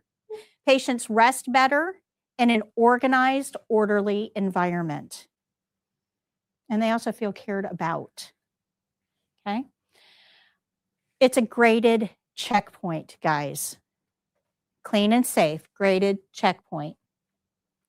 We're going to lower the bed. Bed should always be in the lowest position. We're going to talk about why this is a little bit later in the program. I think class 3 or 4, I go over this. But just remember, for the closing, bed has to be in the lowest position. It's a graded checkpoint. Very important graded checkpoint, by the way. This is a critical graded checkpoint. Critical. If the bed is not in the lowest position, it's an automatic fail. We want to ask if they're comfortable. They need to hear this word. They have to hear the word. It's a graded checkpoint. We're going to offer a magazine, TV remote, cell phone, right? Some emotional distraction. Hospitals, nursing homes are boring. They need something to concentrate on. So address preferences is our graded checkpoint. We're going to make sure they're covered if they're in bed. I do not want to see knobby knees. No knobby knees. No knobby knees. Knobby knees, you guys are all sitting up fully clothed, so you don't feel vulnerable right now. But if I took your clothes off and laid you in bed, put all these strangers in front of you, you would feel extremely vulnerable because you're laying down and you're not dressed appropriately. It puts people in a vulnerable position. A sheet isn't a magic suit of armor, but it does help. Make sense?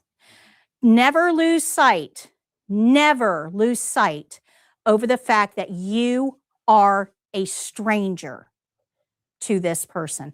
We go through our daily activities. We don't really think about it. It's just another body in the bed that we've got to take care of, and we stop paying attention. We are a stranger to them. Think about how you would feel if a stranger walked into your room tonight. We have to protect their emotional comfort as well. So make sure when you leave them, they have some sort of covering. Clothing is fine. That covers their knees. A sheet is fine. That covers their knees, but I don't want to see their knobby knees. Knobby knees is vulnerable. It's a graded checkpoint. You want to open the curtain. Now, this really can be a preference. If the patient says leave the curtain closed, it's fine. I don't have a problem with that, but I have information. Who should have that information? The nurse. Something that minor still needs to be reported to the nurse because it may indicate depression, isolation, withdrawal. You got it? So when I say everything needs to be reported to the nurse, I mean everything. Even, please don't open my curtain. Good. It's a graded checkpoint. I don't make this stuff up, guys. I'm not making this up. This is all stuff you are going to be graded on. Got to give them their call light. It's got to be in or near their hand. And in some skills that we're going to learn, it actually is going to specify the hand we have to put it in. So call light, in or near the hand. It's a graded checkpoint. And then now that we're done with the patient, we've cootied up, right? We've done our skill. We've done all of our closing. We are cootied up. What do you want to do with those cooties? Wash them away. That's right. So this is very important. This is order dependent. You've got to get all of that stuff done before you wash your hands because the whole point is we've got to wash those cooties away. And this is our cardinal rule for the closing: end skill with clean hands. If you don't do this, doesn't matter what else you did, you failed. You failed. Because the whole point is, I have intentionally cootied up. Intentionally cootied up. And now I'm going to come over to you. You want those cooties? No, but I'm bringing them to you anyway. Very good. Very good. And I'm going to say, I'm sorry. Let me go do that. End skill with clean hands. But wait, there's a few skills, 4 in fact, that requires us to document. Now, we've washed our hands, but we've got this checkpoint that says end skill with clean hands. So we're going to document, and then what do you think we need to do? Wash our hands again. That's right. Now, why wouldn't we just document before we wash our hands? What was it called?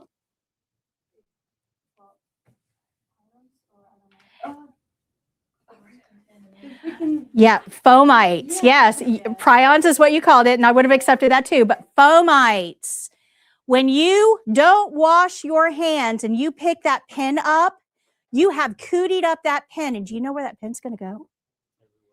In your pocket, throughout the facility, and even better, home with you. And you're going to take it out of your pocket and throw it up on your counter, and your kid's going to come along and pick up that pen to write you a note to tell you that they're going skateboarding. And do you know what they're going to take to the skateboard park with them? Cooties that were bad enough to make someone sick enough to be in the hospital. Yeah. You're starting to see why that might be important?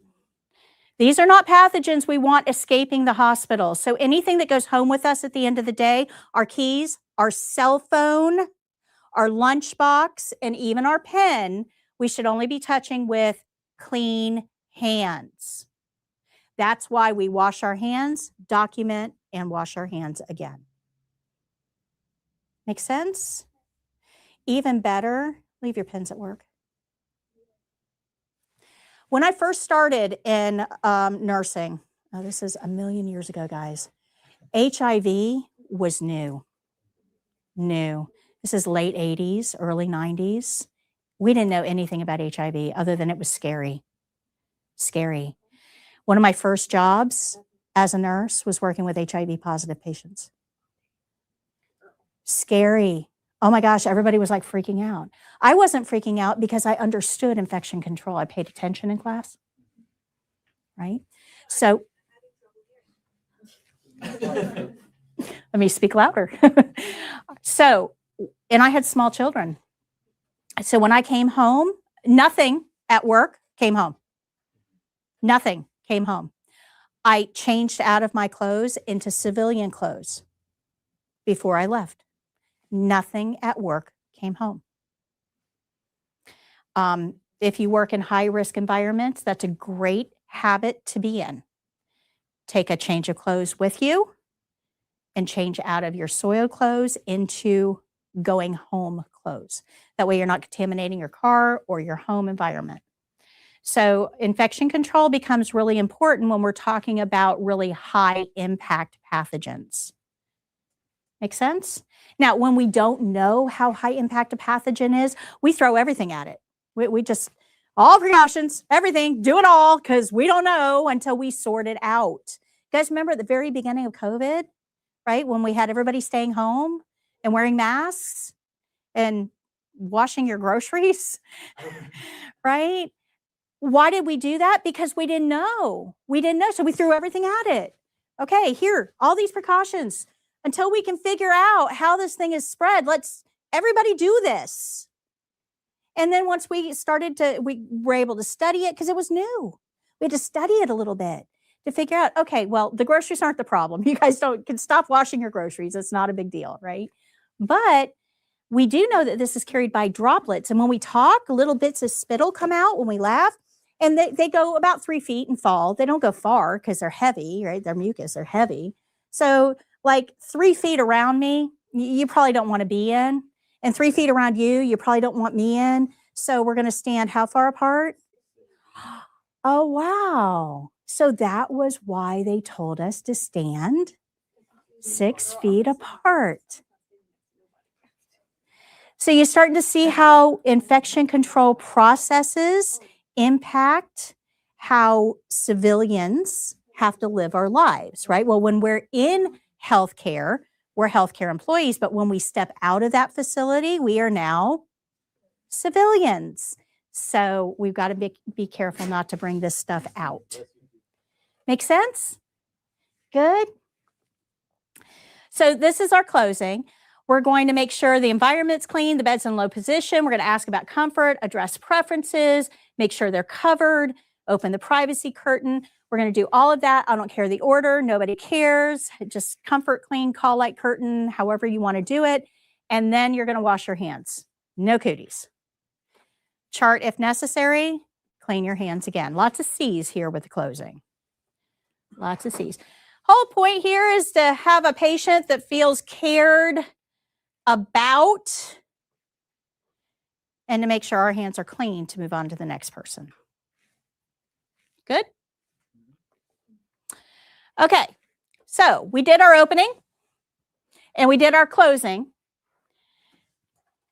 Look at, that's all that's left. So if you just walk into the skill and you just do pulse, you failed. So when you're practicing, this isn't extra. It's not something you do before the skill and after. This is the skill. Good? Okay. All right. These 2 checkpoints are on every single checklist. Refrain from touching the patient until your hands are clean and in skill with clean hands. If you don't have 2 check marks there, it's an automatic fail. Doesn't matter how good of a skill it was. You could have made the best bed in the world.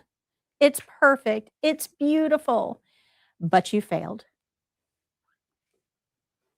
Good? All right, now let's learn how to wash our hands. Ooh, I might keep you like 2 or 3 minutes over. I'm going to try real hard not to, but we're going to try. All right.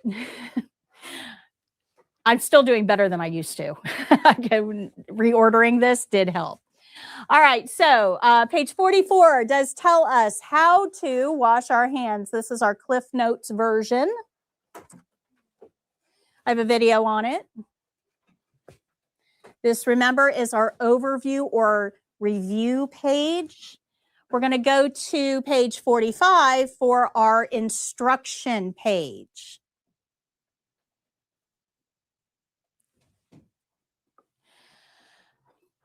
So we want to talk about this environment, warm, dark, and moist. This is the worst environment ever, ever. This is where pathogens live. Pathogens need warm, dark, and moist. If we can fix one of these, pathogens won't live there.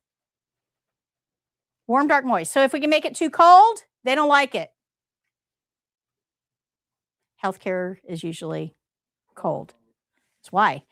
Dark, if we can have bright lights, pathogens won't live there. And moist, we like dry areas. So if we see water, we generally try to clean it up. Warm, dark, moist. You should always be looking for warm, dark, moist, but this just isn't in facilities. This is on people too. Your armpits are, your groin is. Yeah, that's where your pathogens are going to grow, right? Warm, dark, moist. Any places where skin folds over and touches itself. Warm, dark, moist. We should always be on the lookout for that. But another place that is warm, dark, and moist is your bathroom. We've been trained, turn the light off when you leave the bathroom because mom doesn't like paying that electric bill. So turn your lights off. We have dark. Bathrooms are usually 2 or 3 degrees colder, or I'm sorry, warmer than other environments because we don't like to be chilled when we get out of the shower. So we don't pump in as much AC into a bathroom. They're usually a little warmer.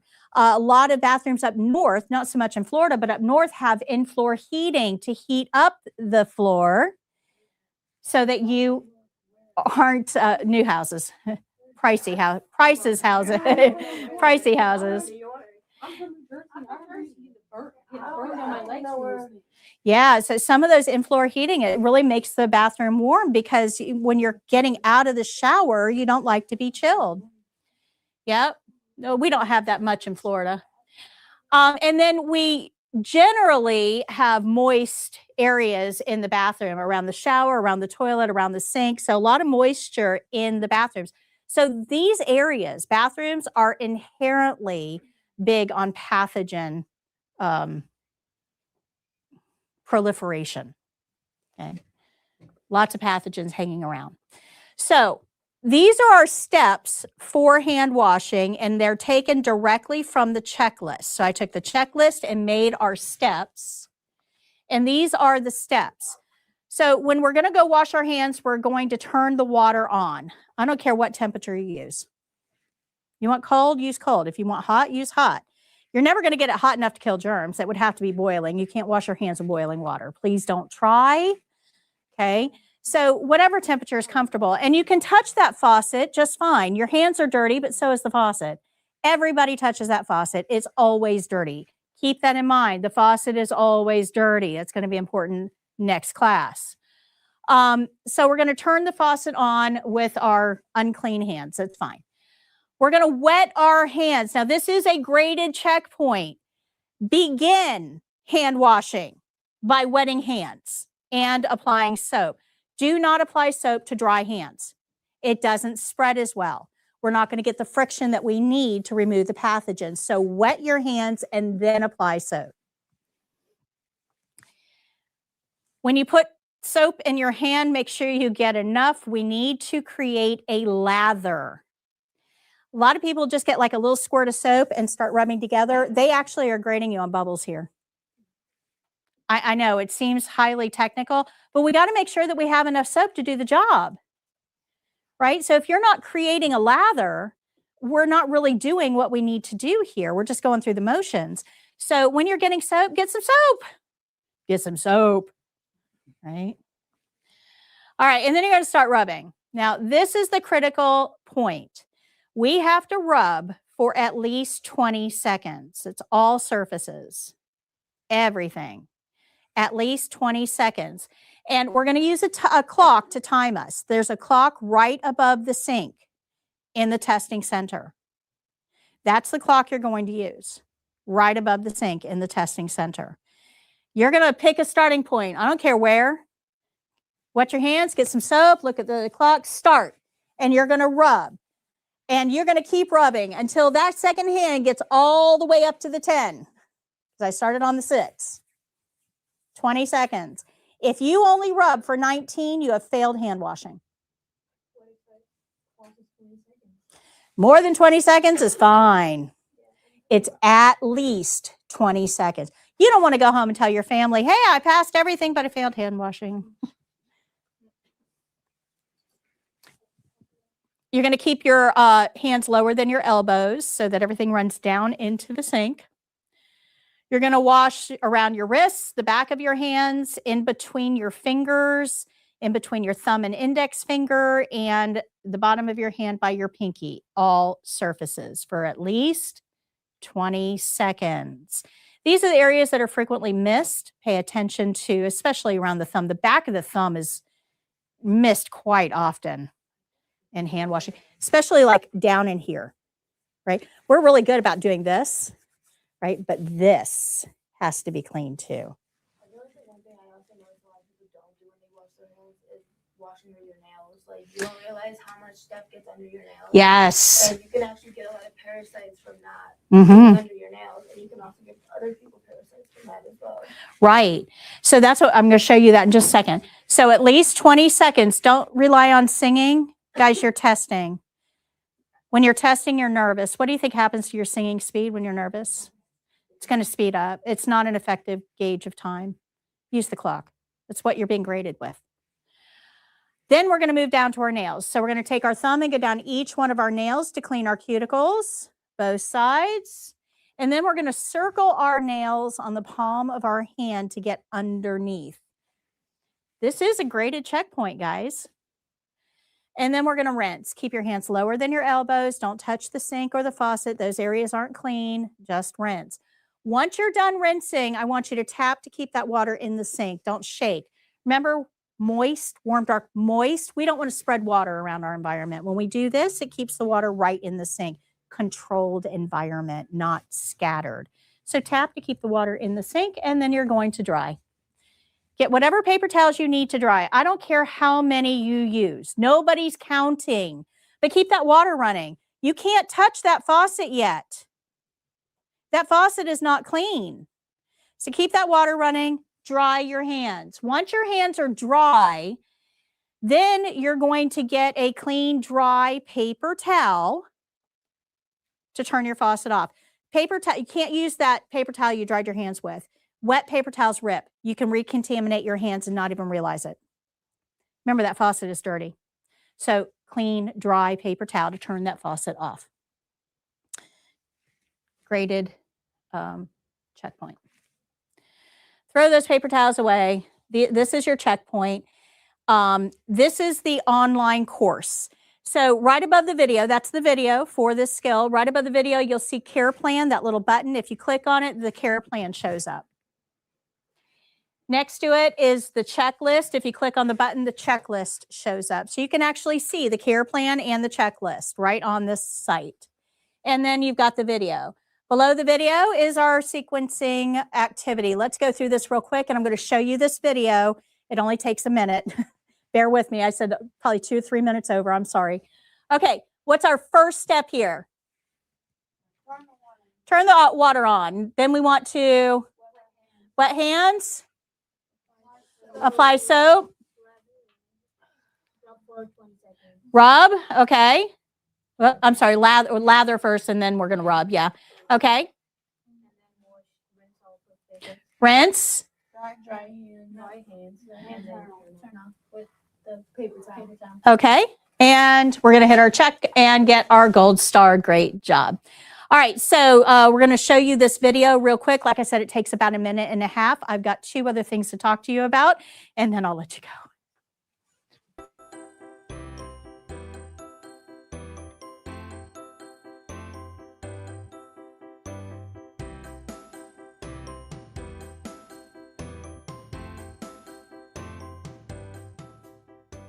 As I approach the sink, I can touch the faucet with my unclean hands because the faucet is not clean. I'm going to turn the water on to a comfortable temperature and wet my hands thoroughly. You must rub with friction for at least 20 seconds. I'll get enough soap to produce a nice rich lather and bring my hands together to start timing. I'm going to rub the tops of my wrists on both sides, the back of my hands, interlacing my fingers, in between my thumb and index finger, making sure that I cover all areas with sufficient friction. The bottom of my hand by my pinky and the palm of my hand.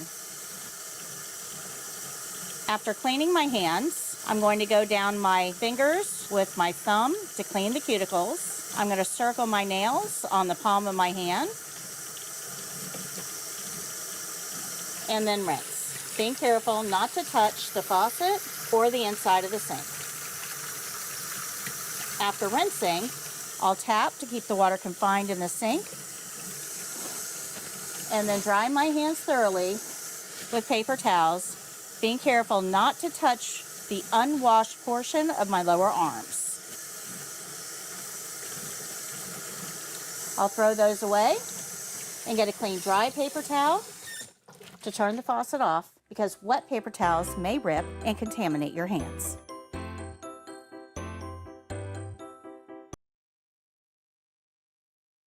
All right. Any questions on hand washing? After your first skill, so you're going to physically wash your hands at the beginning and the end of your first skill.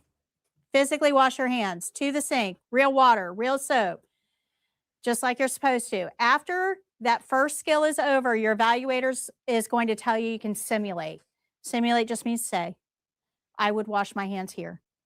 They're not going to make you go through the motions. They're not going to make you physically wash your hands for the remainder of the test. Don't simulate until you're told to. It's a way of cutting down on the time for the test. They know you want to go home. Okay? Let's talk about indirect care. Indirect care is graded on the state exam.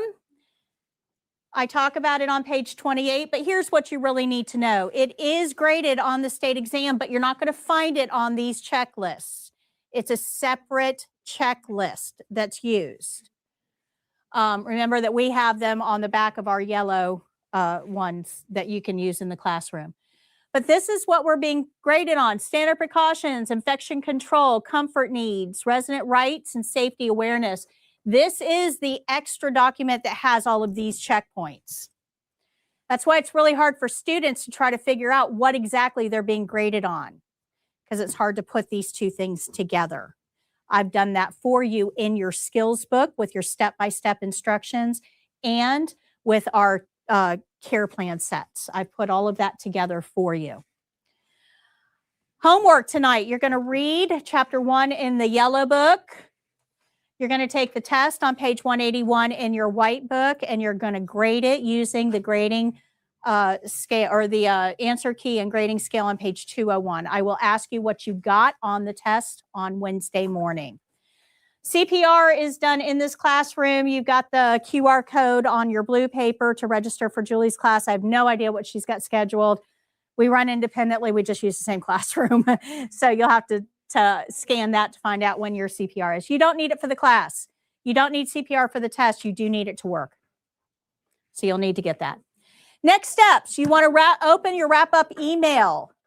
We're going to send you an email in just a few minutes.